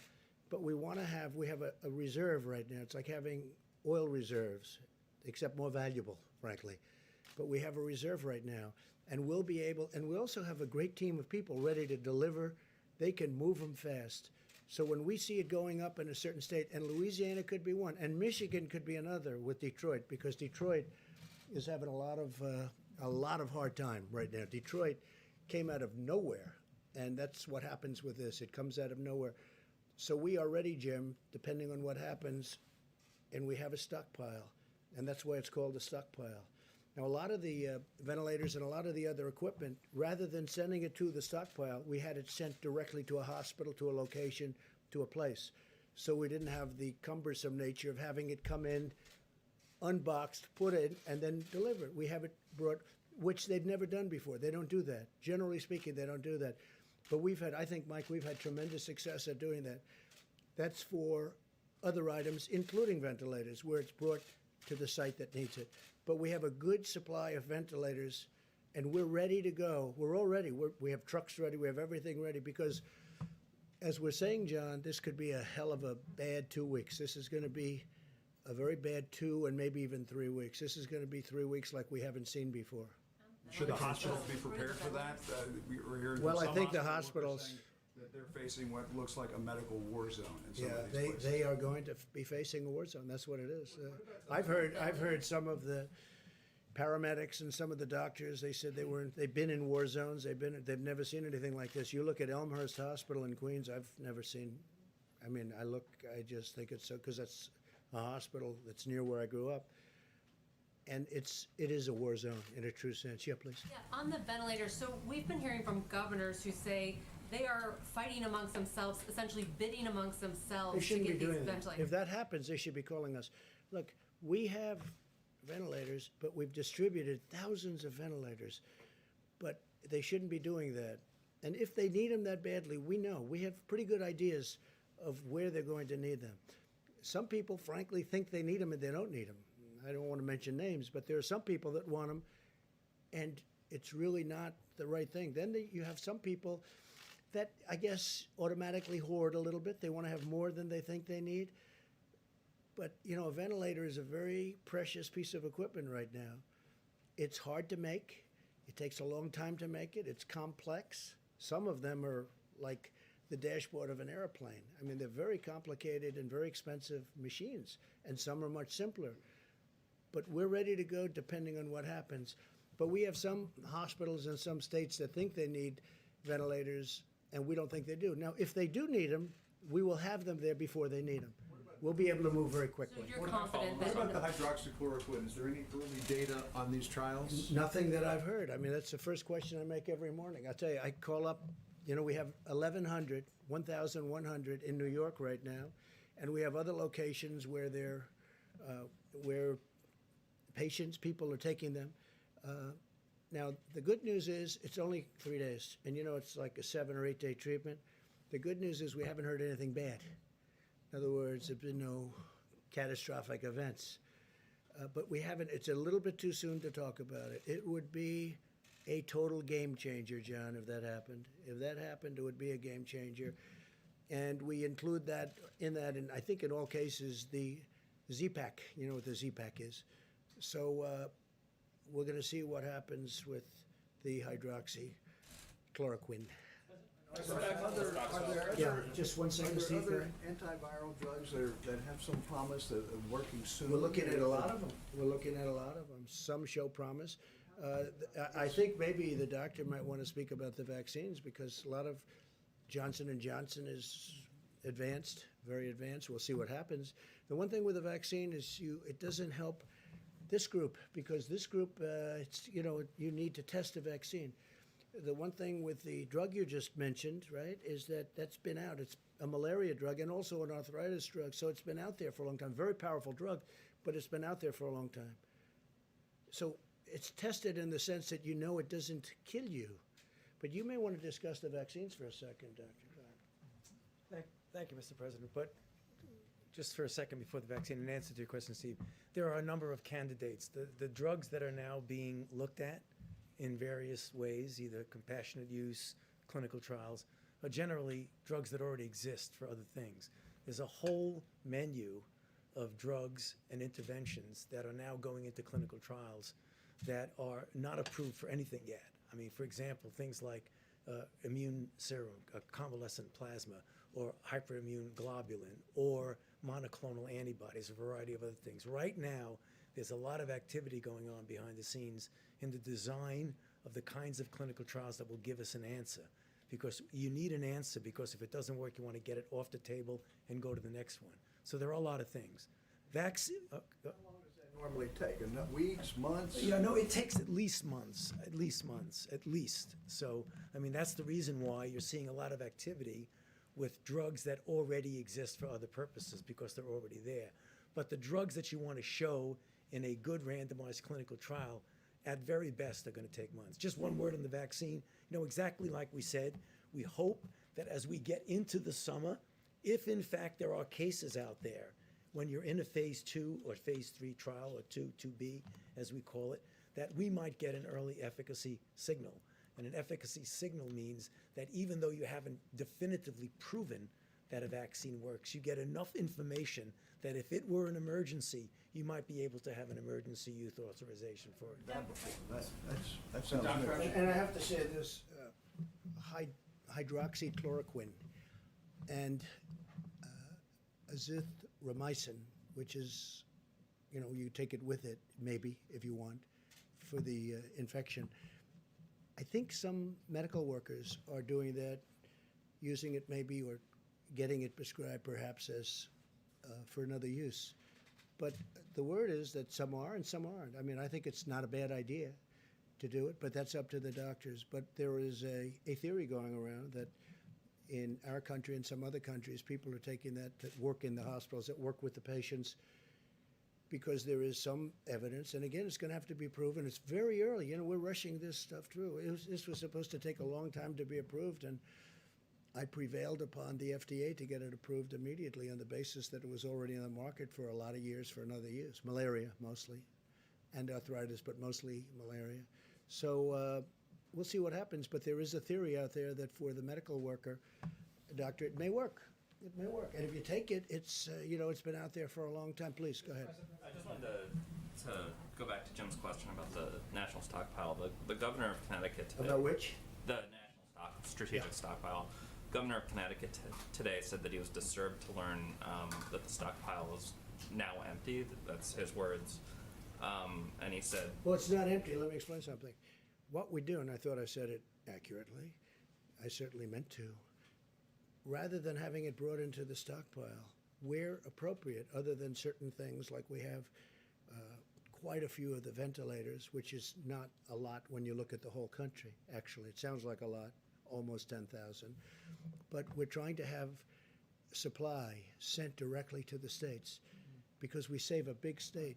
We don't want medical supplies coming in to warehouses all over the place, and then we take them from there and bring them to another warehouse. So we're having it brought from ideally from the manufacturer directly to the hospital or the state where it's going. So we're trying to keep it that way as much as possible. Now, in some cases, we are having it brought. Remember this, we also took over a virtually empty, and I say it again, just like we had no ammunition in the military, and we had virtually no ammunition, well, we had very little in medical supplies, too, in our stockpile. So for the most part, we're trying very hard to have it delivered to the site where they need it. Yeah, please, go ahead. President, here in the United States, domestically, we can practice social distancing, but some of our sailors, specifically on the USS Theodore Roosevelt, they're not able to. They're in confined spaces. What are your thoughts on that? Should they be offloaded? And then, sir, are you concerned? I'm going to let the military make that decision. decision. Yes, sir, but are you concerned about U.S. military readiness during this pandemic? For instance, what would happen if, as reported, China was to increase patrols in the South China Sea? What would your response be? We're going to see all about that. Don't worry about our military. You know, you saw the military put up a hospital in 3.5 days with 2,900 beds, with a lot of beds. Nobody's ever seen anything like it. And by the way, that wasn't the only one. It wasn't just at Javits Center. It was at other locations, and now it's Louisiana, and now it's New Jersey, and now it's other places. One thing that I think is indisputable is when I watch the Army Corps of Engineers and FEMA working with them, but when I watch the Army Corps of Engineers throw up these hospitals, and they're complex, I mean, these are incredible buildings, essentially, tents and various things, but they did it in such a short period of time.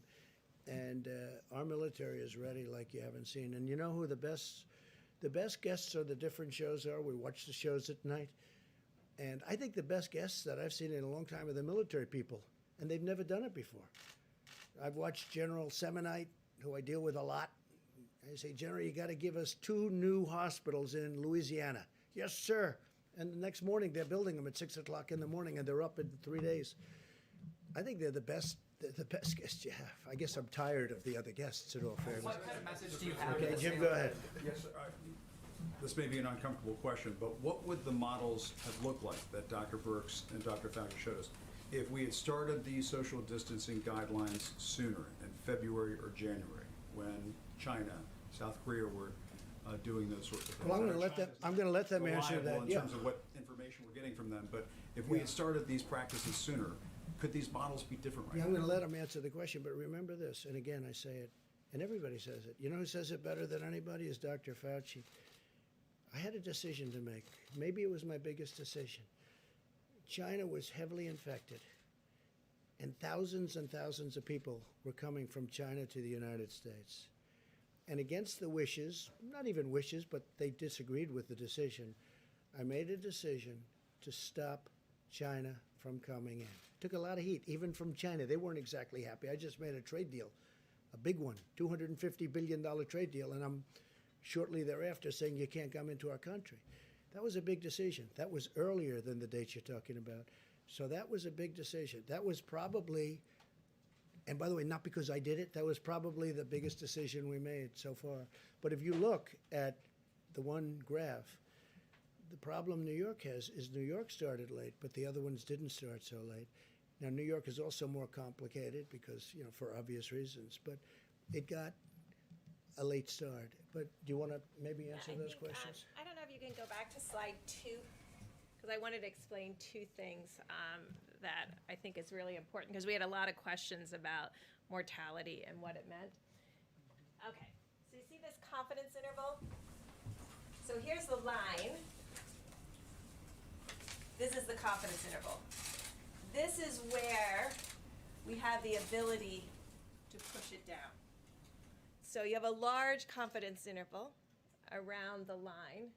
And so we're trying to move that gray down tighter and below the dotted line. So I think that's really important. And then if you can go to the next slide. So we really can't answer your question until we can get antibody testing out there. Because what we can't tell you is and we can always do this, there's always samples in hospitals and other things. It's the way we really defined the HIV epidemic in the United States. We were able to go back to blood samples when we had the test and really find out where it was and what was going on. We really need to look in here and really see, was there virus significantly circulating in early March and late February, and what did it look like, and where was it, and was it all in the metro areas? And I think that's what Dr. Fauci and I are very, very focused on, is getting serology testing out there to really figure out when it came, and really have those samples to be able to do that. Because you understand the painful part of my question, and please, I don't mean to put you on the spot. No, we understand, but we there may can't be answer it Americans till, at yeah, home until saying, we if we see had that. started this sooner, we might not have 100,000 to 200,000 Americans dying. Well, that makes an assumption that it was here, there was a lot back here that we didn't see. And until we had the antibody test, I can't really answer that. Just to underscore what Dr. Birx was saying, if there was no virus in the background, there was nothing to mitigate.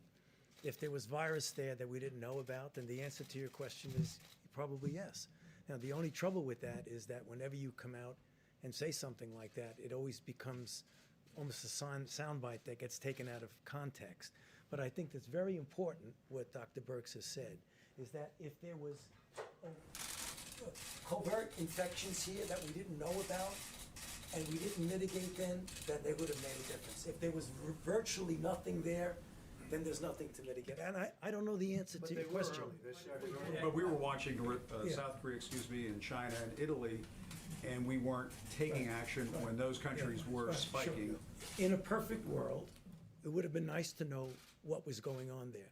We didn't, but I believe, Jim, that we acted very, very early in that. If we had adequate testing, would we have known? Yeah, we would have known the same thing. We inherited obsolete tests. Can I speak to that too as well? President made reference to the fact, January 31, he suspended all travel from China.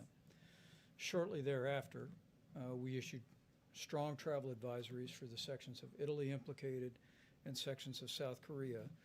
And we reached agreements with those countries to screen all passengers from all airports coming into the United States of America. The president's initial efforts were designed at preventing the coronavirus from coming into the United States. And what our experts have told us again and again at the Coronavirus Task Force is that those actions bought us a significant amount of time on this curve to respond with the kind of mitigation efforts, standing up resources, testing, and supplies that are in effect. But we went from a prevention strategy the president acted on before the month of January was over to a mitigation strategy which continues to this day. And if I can also say, just to every American, all the questions about resources are very important, and I can assure you that the president and our task force are preoccupied with these issues and working with governors hour by hour to meet those needs. But if Americans will put into practice these guidelines for another 30 days, they'll do their part to lower the curve and save lives, most importantly, and limit the burden on our hospitals and our healthcare system in the country significantly. And so make no mistake about it, while we're going to work our hearts out, leave no stone unturned to find the resources, the masks, the ventilators that we need. And we are going to meet that moment with the full energy of the American economy and the whole of the American government. The American people have a role to play in preserving that medical capacity in a way that will ensure that people that are caught up in the coronavirus, particularly those that are vulnerable to the most serious outcomes, which are seniors with serious underlying health conditions or anyone with an immunodeficiency, have the resources, the support, and the health care that every American family would want their loved one to have. I do think we were very early, but I also think that we were very smart because we stopped China. We had never done that before. You know, we had never closed our borders before, as I read, I don't know, maybe that's not right. And Dr. Fauci had also said I think it was maybe the biggest moment because we were stopping the source, we were stopping the infection, but we also stopped Europe very shortly thereafter. That was a big decision. That was not an easy decision either. I stopped them a long time before people started stopping anyway. So we stopped China, we stopped Europe, we stopped all of Europe. And then ultimately we stopped UK, Ireland. Yes. Please in the back, the very back, please. Mr. President and the team, going back to hydroxychloroquine, how many clinical trial tests numerically would you like to see before you put a stamp of approval on it? Because there are clinical trials being taking place around the world right now. Sure, please. Is there a number? Yeah. How many cases would you like to see? That is an FDA decision, and it really depends on a variety of factors. What I would like to see a clinical trial that has a comparison to something that is comparable to what it means without the drug. I mean, I keep saying it, I say it all the time, and I'll say it again. It's a controlled trial that compares it to something meaningful. When that Are there trials that you're watching taking place around the world right now? Well, there are a number of trials going on, not only in the United States, but also in other parts of the world. You know, right now it's too early to make any determination, but I just want to get back to what I say all the time. The definitive way that you get an answer is by doing a randomized controlled clinical trial. Yeah, please go ahead. Mr. Connell, You're talking about the chloroquine? Is that what you're talking about? In specifically for the last question? Yeah. No, there are trials going on, but there are also trials going on. We're trying them on people that are now sick. That's a very important. That's a very important trial. Experimented with around the world. So my question was really like, are there We're watching specific? whatever happens around the world. We're watching those trials very closely. Yeah. Mr. President, Mr. Connell had a line today. He was on the. Well, Mitch McConnell, yeah. He said that impeachment diverted the attention of the government. Do you think that in any way, this was happening and building at the same time, did it divert your attention or your team's attention or the vice president's attention? Well, I don't like to think I did. I think I handled it very well, but I guess it probably did. I mean, I got impeached. I think, I certainly devoted a little time to thinking about it, right? So, but think of it. It was a hoax. It was a total hoax. And when you think that I got impeached only because they had a majority in the House, they didn't get one Republican vote. 196 to nothing. Not one Republican. I don't think it's ever happened. The Republicans stuck together. And they stuck together in the Senate 52 to a half. So, when you say that, yeah, I think it took a lot of, I see them going and saying about speed. Well, they probably illegally impeached me in the sense that if you look at the FBI today with what happened, the horrible things, nobody cares about that now because all they're thinking about is the virus, and that's okay with me.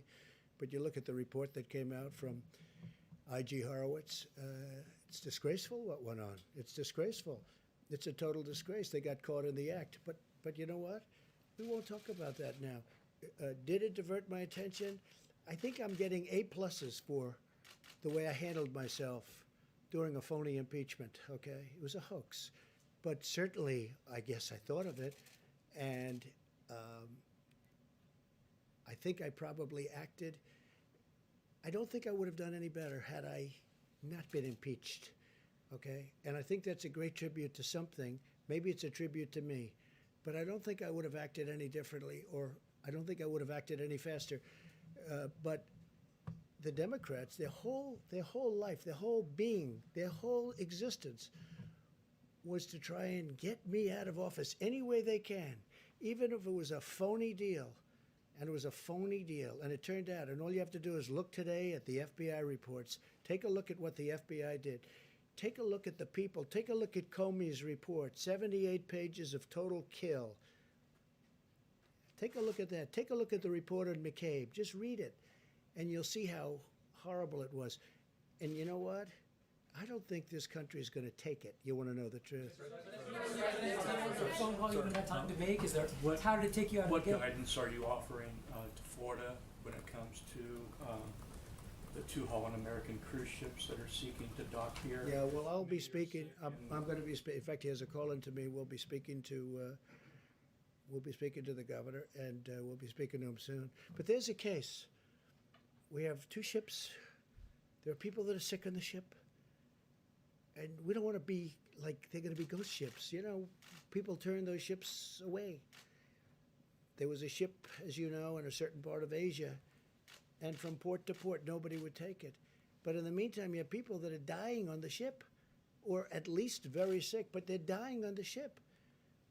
So I'm gonna do what's right, not only for us, but for humanity. I mean, these are 2 big ships, and they have a lot of very sick people. And I'll be speaking to the governor. Let's do just a couple of more back here. Yeah, go ahead, please. We'll get to it. Yeah, go ahead, please. Thank you very much. I was hoping you could. You ever run out of questions? It's the most unbelievable thing. You go through the room, but I have nothing else to do. So if you want to, should we keep it going, John? I think so. Can you clarify something for me, please? Andrew Cuomo today said that the system that we have where governors are trying to get ventilators, it's like being on eBay with 50 other states bidding on a ventilator plus FEMA. And then you just said tonight they shouldn't be doing that. He was complaining? Well, he said. Say it. What did he say exactly? What did he say? He said that when you have states competing for ventilators in medical care, it's like being on eBay with 50 other states bidding on a ventilator. Well, he plus shouldn't be FEMA. complaining because we gave him a lot of ventilators. And if you take a look at the chart, it's down. But I wish he got going a little bit sooner. But we gave him a lot of ventilators. And you know what? He has a lot of ventilators. The problem is with some people, no matter what you give, it's never enough. It's never enough. Like they'll say, how's Trump doing? And you're a Democrat. Some of them said really good. I'll tell you, Gavin Newsom from California, who's doing a good job, by the way, and others said really good. But, generally your natural reflex, how's Trump doing? You ask that question to a Democrat. We don't like it. Oh, really? You don't like it? we're getting very high marks. But I'm not doing this for marks. I'm doing this to save lives. When John when John saw the numbers and when Jim saw those numbers, they're shocking numbers. You know, you're talking about deaths. Even at the low end, you were shocked when you see 100 and 120,000 and 200,000 people over potentially a very short period of time. I want to save lives. I'm not doing this for any other reason. I want to save lives. But the governor of New York's gotten, I think maybe probably gotten more than anybody. He's gotten 4 hospitals. He's gotten 4 medical tents. He's gotten a ship, the likes of which nobody's ever seen before, other than Los Angeles, which has the twin. I mean, we've done a lot. But many ventilators were sent to New York. And Mayor de Blasio, I'm getting along with Mayor de Blasio great, and I think he's very happy with the job we're doing too. We're sending a lot of, actually Mayor de Blasio had an interesting request. He wanted people, and we're sending medical people. You know, a lot of people, a lot of the states aren't having a problem with ventilators, they're having a problem getting medical people. And we're sending a lot of people in, military, very talented people. Who didn't go? Go ahead, and then I'll do you second. Your response to that question earlier was that they shouldn't be doing that. If they need something, if they need them that They shouldn't be badly, doing what? They shouldn't be, the governors shouldn't be competing with each other. No, they shouldn't be competing, and they should call us. Wait, no, I don't want them to compete, because all they're going to do is drive up the price. I don't want them to compete. They should be calling us, and we can work it so they get the ventilators and they get shipped directly. If they're competing, if they're calling, even if there's only 2 of them calling, they're going to just drive up the price, because as nice as some of the people that do ventilators, they do want to make money, okay? Now, you know, New York had a chance to buy 16,000 ventilators. I guess they didn't take that option. That was in 2016. And that's a hard option to take, because it's a lot of money, and who would ever think you need 16,000 ventilators? Who would ever think it? But this is a very unique time in life. And I think, you know, I'm dealing with New York, and we're having a very good relationship. And you see what just happened in Central Park with the tents. I mean, we're having a really good relationship. Go ahead, you didn't get one, and then we'll go to you. Thank you. Gavin Newsom, you mentioned Gavin Newsom and the job that he's doing. I'm interested in what you think California has done to contribute to the suppression of the curve. Well, they've done a good job, California. Now, let's see what happens, because we could have a spike, doctors. I mean, you don't know. They could have a spike where all of a sudden it spikes upward. We had a couple, like Louisiana. I think they're doing a really good job, but they had nothing. Now, they had Mardi Gras, and then all of a sudden after Mardi Gras, which tells you about distancing, I guess. I mean, it's an example of what could happen, but they were, like, flawless. I was always surprised. I was looking at Louisiana, and I understand that state. I love that state.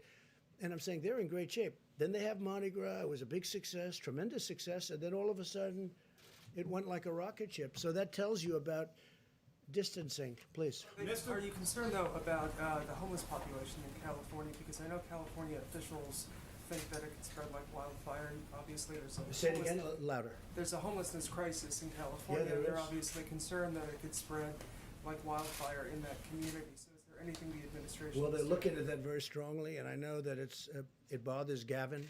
I don't know if it bothers Nancy Pelosi, but she's got it in her district at a very high level. They have to be very careful. They have a very big homeless population in an area which just a few years ago didn't have anybody in those areas. And they're living in the streets. And I know that some people in California are working on that very hard. Mr. President, you spoke several times with Prime Minister Trudeau, President Macron, and at the end of last week, President Macron talked about an important initiative that you and him would launch. Any news on that? No, we're talking about something that will be very positive for the world if we do it. We'll see if we do it or not. Well, I don't want to talk. It's a private thing, but it will become public if we decide to do it, but positive. Our relationship with the president, our relationship with France is, you know, I think extraordinary, very good, probably as good as it's ever been. Get back to your comments about what could have happened and the actions that you took.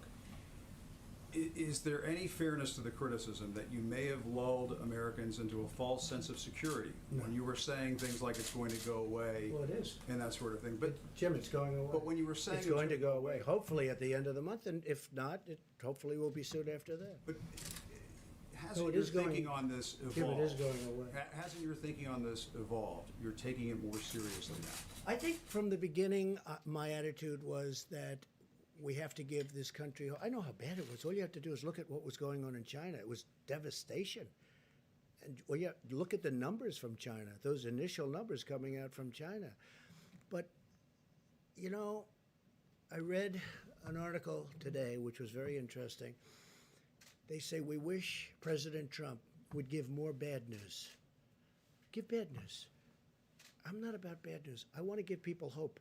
I want to give people a feeling that we all have a chance. I mean, when you saw the numbers, and when John and all of you saw those numbers, and you're saying 120,000 people, you mean that's good? 100,000 dead people within a short period of time. I want to give people a feeling of hope. I could be very negative. I could say, wait a minute, those numbers are terrible. This is going to be horrible. This is a horrible thing. Hey, Jim. Last month and said, okay, let's go to the beach. Let's go to the airport. Let's go down to Mardi Gras. Well, there were a lot Let's of go people. do There were those a lot of things. people that could have said that. We didn't say that. Fortunately, I didn't say that, and that was an alternative. We talked about it. That was always an alternative. That's what I said. Let it rip. Let it ride. Do nothing, and we could have had 2.2 million dead people, more than that, because I didn't do that. And we did catch it early, and we stopped China really early, and we stopped Europe really early because I saw what was happening. What happened is I stopped Italy because Italy was really heavily infected. We started off with certain parts of Italy, then all of Italy, then we saw Spain. Then I said, stop Europe. Let's stop Europe. We have to stop them from coming here. Europe. I love Europe, but they were having problems. I don't think anybody did a better job than that, especially when you see the 2.2 million number. And I hope we're going to be substantially under the numbers that you're looking at on the minimum side. Then I think we will have, hey, look, it's still tremendous death. You weren't just hoping that it would dissipate, that this would disappear. I want to be positive. I don't want to be negative. I'm a positive person. Somebody said, oh, I wish you'd be more negative. They literally have that. It's in one of the wonderful newspapers today. I wish you'd be more negative. Well, this is really easy to be negative about. But I want to give people hope, too. You know, I'm a cheerleader for the country. We're going through the worst thing that the country's probably ever seen. Look, we had the Civil War, we lost 600,000 people, right? Here's the thing, had we not done anything, we would have lost many times that. But we did something, and so it's going to be hopefully way under that. But, you know, we lose more here potentially than you lose in world wars as a country. So there's nothing positive, there's nothing great about it, but I want to give people in this country hope. I think it's very important. It was going to be this severe when you were saying this was under I control. thought it could be. and- I knew everything. I knew it could be horrible, and I knew it could be maybe good. Don't forget, at that time, people didn't know that much about it. Even the experts, we were talking about it. We didn't know where it was going. We saw China, but that was it. Maybe it would have stopped at China. We wish we could have killed it in China. But it didn't happen. It started spreading to Europe. It started spreading here. It started spreading all over. And I'm not blaming anybody. I'm just saying that we have an incredible thing. I think the people, our professionals, our military, our governors, our politicians, I think they've done an incredible job. I mean, with few exceptions, I think they've done an incredible job. But I don't want to be a negative person. It'd be so much easier for me to come up and say, we have bad news. We're going to lose 220,000 people, and it's going to happen over the next few weeks. And with that, I did start off by saying today, long before this question, I said, this is going to be a rough 2 or 3 weeks. This is going to be one of the roughest 2 or 3 weeks we've ever had in our country. We're going to lose thousands of people. When I see 28, 29 people from the governor of New Jersey, 29 people. When you see 173 people died in New York yesterday, or whatever the number was, I think it was more than that. When you see the kind of numbers that we're witnessing, we've never seen numbers like that. So it's easy to be negative, and then everybody can be negative, but I'm a cheerleader for our country, and I want them to do a great job. So the number can be kept, and I've always said it, I want as few a number of people to die as possible, and that's all we're working on. You don't like the question, but are you now taking I don't mind responsibility? the question. Do you I don't mind your Are you- question. are I you think now I think taking it's actually responsibility I for think how it's things go not from meant this to be. point? Look, I know you well enough, so it's not meant to be a fair question, but it is a fair question. I think we've done a fantastic job. Okay, fine. I'll accept your word. Look, Jim, I think we've done a great job. We're going to see how it comes out. But when you look at minimal numbers of 120,000 people, when you look at it could have been 2.2 million people died and more if we did nothing, if we just did nothing. It would have gone up and it would have come down. As per your statement, it would have been confined. It would have been a similar time, maybe even less time. It would have been a violence like we've never seen in this country before. We had great professionals, great military, really great governors and politicians. I cannot say enough about what's going on. And as per what you said, I think we're way ahead of schedule in terms of numbers. I hope. But if we can keep it under the minimum numbers, the country has done, not me, the country has done a great job. But I think I've done a really good job of mobilizing. I think Mike Pence has been fantastic. I put him in charge of the task force. We have wonderful people on the task force, Jim, wonderful people.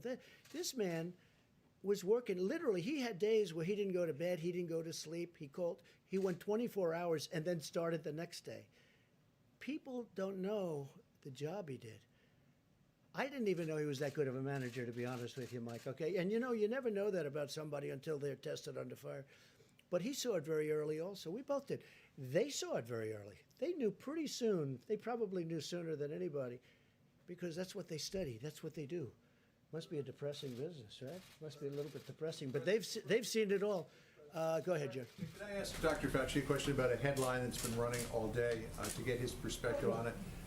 There is a professor from MIT, Dr. Fauci, who suggests that coronavirus can be carried on droplets a distance of 27 feet.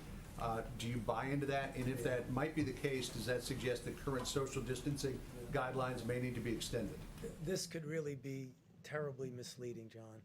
What it was looking at the distance that droplets fly by speaking, by coughing, by sneezing. So if you go way back and go, achoo, and go like that, you might get 27 feet. But so when you see somebody do that, get out of the way. There are some people But that's not I practical. know people that can do That is not practical, John. I'm sorry, but I was disturbed by that report because that's misleading. That means that all of a sudden the 6-foot thing doesn't work. That is a very, very robust, vigorous achoo sneeze. That's what that is. And that's not what we're talking about. You want to keep going? One more, I have one more, sir. Go ahead. How about over?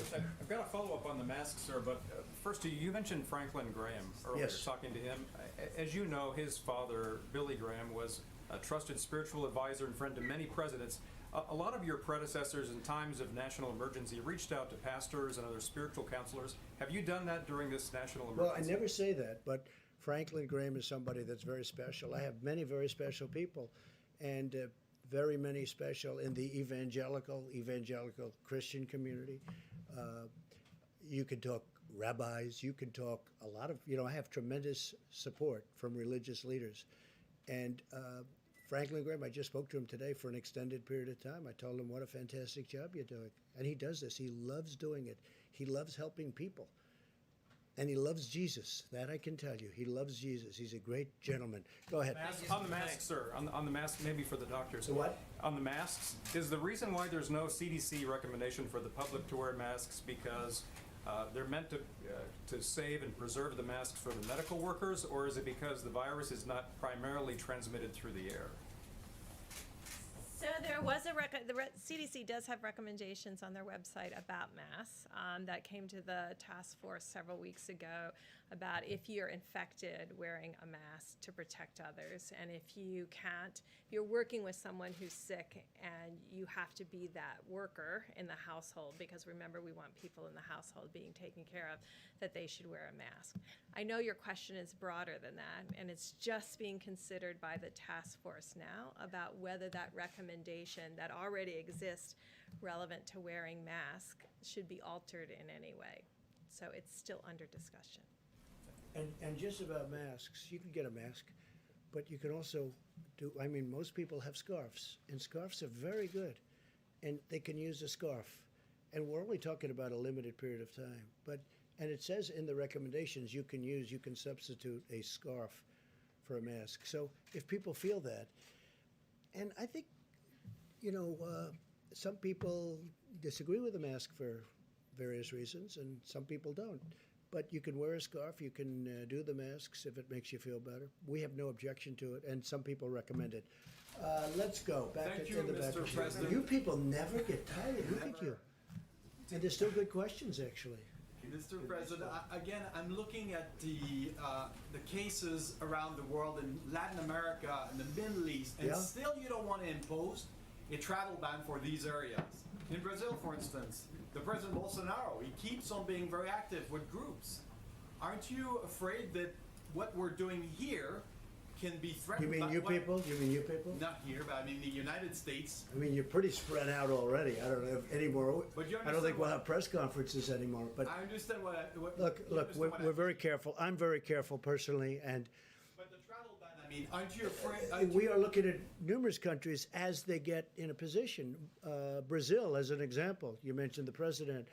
Brazil had no problem until just a short time ago, and now they're starting to get inflamed. And yes, we are absolutely looking at a ban. There are two other countries you mentioned.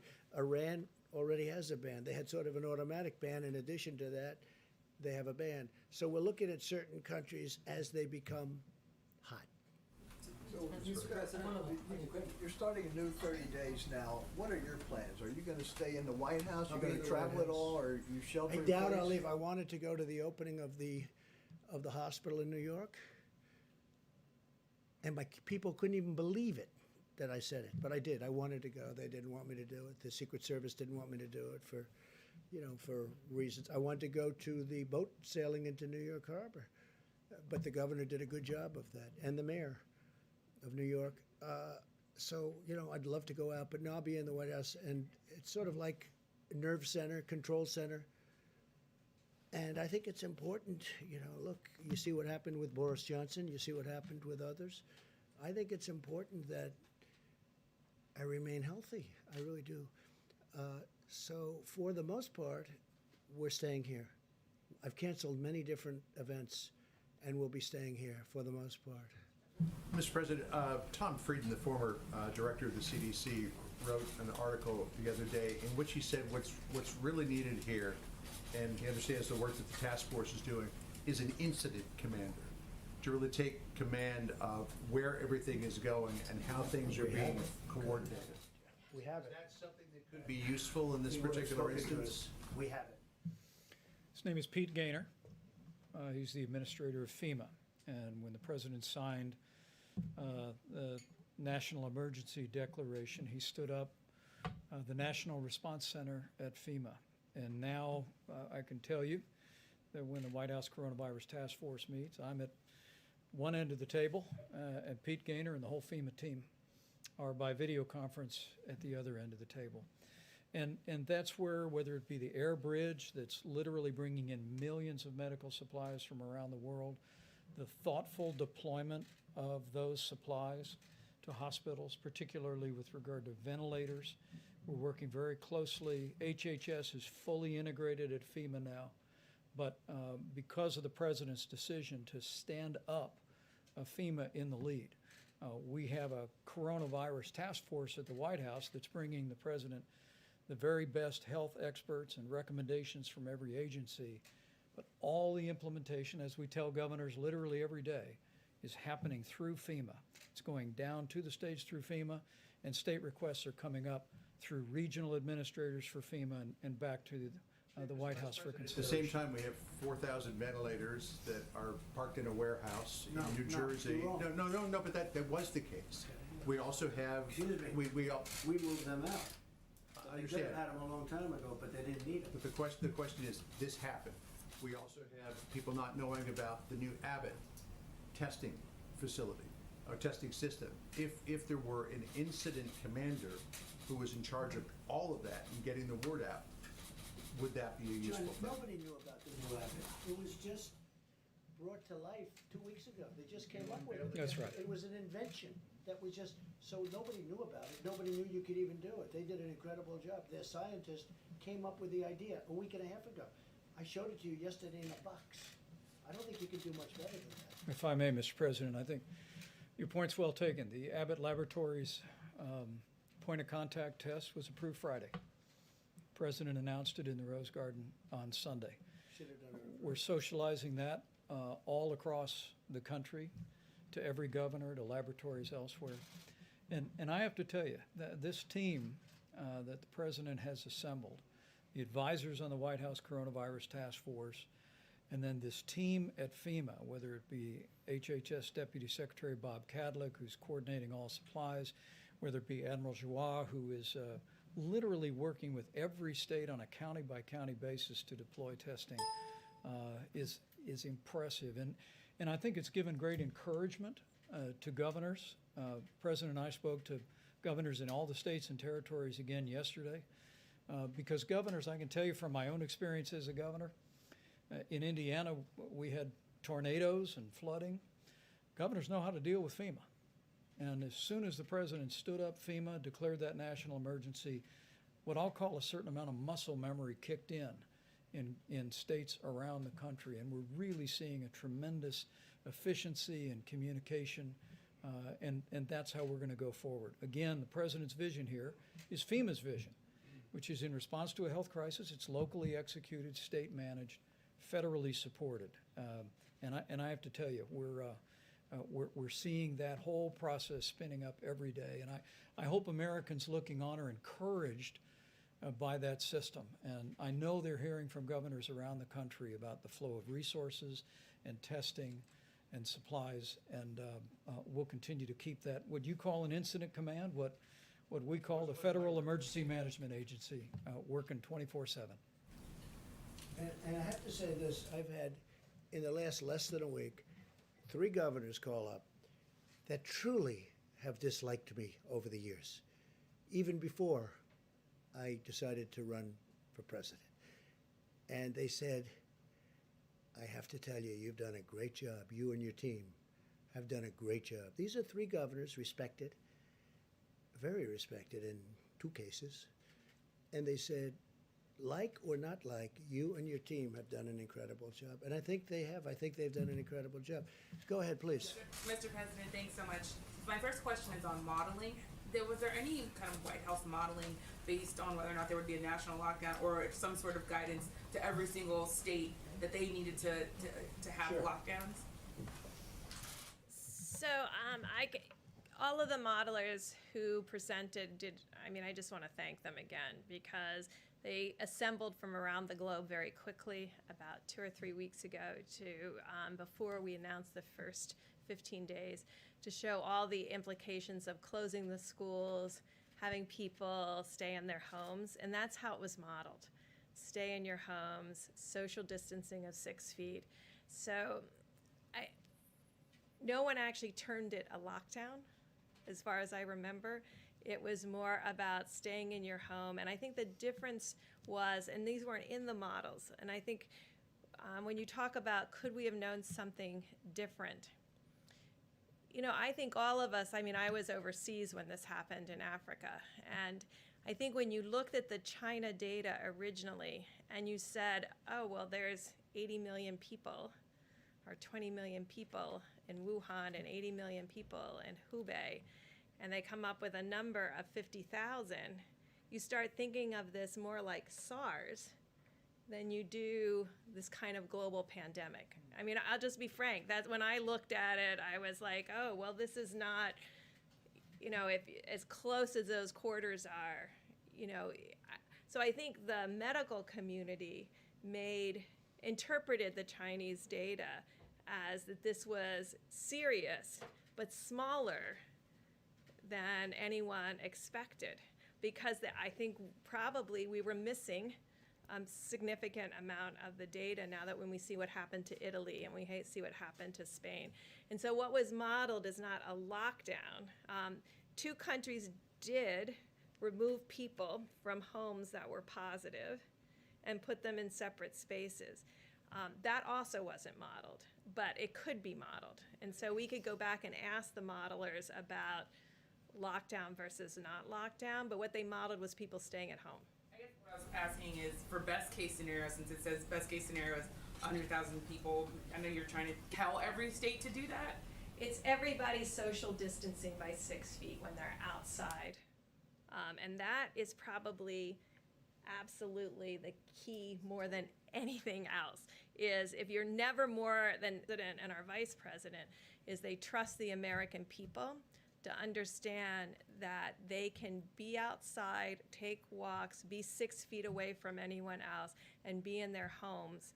And we trust them to do that without having to lock down. And then, Mr. President, a question on I ventilators. just want to add, I think the one thing nobody really knew about this virus was how contagious it was. It's so incredibly contagious, and nobody knew that. This is like, I don't know that anybody's ever seen anything like this. Normally you'd have to get close and touch and this, a lot of things have to happen. This is just like, it's truly invisible and so contagious. And I don't think any doctor knew it at the time. I don't think anybody could have known it. People have not seen anything like this. Yeah, so A question about ventilators. You talked about the fact that you don't want to see states bidding against each other. The governor of New York, Andrew Cuomo, said that there should be a federal system where the federal government sets the price, the federal government distributes the ventilators. Why not have that kind of system? Why have this? Well, essentially we do. We've distributed thousands of ventilators, and we have now thousands of ventilators, and we're buying them at a good price, and we're actually making them by the thousands. We're making them. You saw yesterday where Ford is going to have a tremendous number. They're looking to make 100,000 ventilators. Ford has been great. General Electric Healthcare has been great. General Motors has come a long way, I have to be honest. They're working very hard. We're making thousands and thousands of ventilators. You know, at the end of this, and there will be, don't say I'm optimistic, because I don't want to, you know, I wouldn't want to do that. But I am optimistic. I'm a very optimistic person. Let me tell you, we will have thousands of ventilators. And what I want to do is make sure that we always have plenty for the future, but then we want to help Italy and France and other countries that you don't even know about yet with all of the problems they have. Because ventilators are very tough to come by. They're very hard to make. They're very complicated. They're very expensive. Yeah, please. Is Governor Cuomo mistaken? You could go ahead. Go ahead. Is Governor Cuomo mistaken when he's saying? Well, I don't know. You know, I can't take your interpretation of what he said. I don't know what he said. I think he's been reasonably generous considering he's a Democrat, and I think he'd like to run for president. So I think he's been pretty generous under those circumstances. But he's been very generous to me. Look, I got him ships, I got him hospitals, I got him a lot of things that he never thought he had pay dirt, okay? And I've been very generous on ventilators. If you look, they had 2,000 and 4,000. They had thousands of ventilators in his warehouse, in their warehouse, waiting to be picked up. They never picked them up. So I'd have to hear it from him, face to face. Do you want to, and how about one more, and we'll see you tomorrow. Is that okay? Don't say that I cut it short. They'll say he. That's right. It could be almost tomorrow. But you know what? In the meantime, I'm sure people are enjoying it. No, I will say this. It's an incredibly dark topic, an incredibly horrible topic, and it's incredibly interesting. That's why everybody is. They're going crazy. They can't get enough of it, and they want to be careful. And I guess they're studying it for themselves. They're studying if they get it. A lot of people have it. A lot of people are positive, and they hope for the best. Because when this gets the wrong person, meaning a person that qualifies, generally speaking, under the list, it is ravaging. It is horrible. Go ahead. How about you in the back? Thank you. Is there any data to suggest that you're going to see a second wave at the point at which these stay-at-home orders, these lockdowns? Well, if we do see a second wave, because I've heard Dr. Fauci answer this question, if we do, we're going to be, I think, very well prepared. And the second wave won't be like the first wave. And with that, I better let him give you a little bit more to that answer, because I don't want to have him upset with me and say, I wish you would have answered that question. Come on, doctor. So when you talk about second wave, I think you really are talking about two different things that are a little bit different. So, for example, after the 30 days, if we get the mitigation that we hope will get us to the suppression that Dr. Birx was talking about, there's a danger if we don't continue to maintain that we have a resurgence right within the current outbreak. That's sort of a second wave, but it really is an exacerbation of the current wave. We hope that doesn't happen, and that's why we're really pushing and why I was so emphatic about making sure we abide by those mitigation strategies. The other aspect of a second wave is something that's just the nature of a virus that's, as the president said, highly transmissible and is going to be circulating in other parts of the world as we're going down, which I think we will, and I feel certain that we will. Then we have to worry about the next season. And as was just mentioned, that's when you use the experience that you have, the interventions that you've developed, and hopefully a vaccine that you'll be able to deploy as quickly as you possibly can. That's that second wave that really is more seasonal than an exacerbation of something that you pull back on. Dr. Fauci, can I ask And you a a question on the lot of very mortality positive rate? things are happening with the therapeutics and drugs of different kinds and the vaccines. I think a lot of very positive things are happening. Okay, one more. Please, go ahead. So under some of the worst case scenarios, there is a real scarcity problem. If you've given out, say, 7,000 ventilators and we've got 10,000 around. So I'm just curious, who signs off on those life and death decisions before GM and Ford ramp up? Well, I would Who's gonna- say who's gonna sign Mike off on that? Pence, myself, the head of FEMA, some of our generals that are working that are doing an unbelievable, you know, we have generals that are working that are unbelievable talents, unbelievable leaders, and it'll go through one of 3 or 4 people if it comes down to that, and I hope it doesn't come down to that because I think we're very well equipped. And it's an honor to be here tonight. I appreciate it. I appreciate your interest. I think there is a great interest in it. And we'll see you tomorrow. We'll see you tomorrow. Thank you. Thank you very much. Thank you, sir.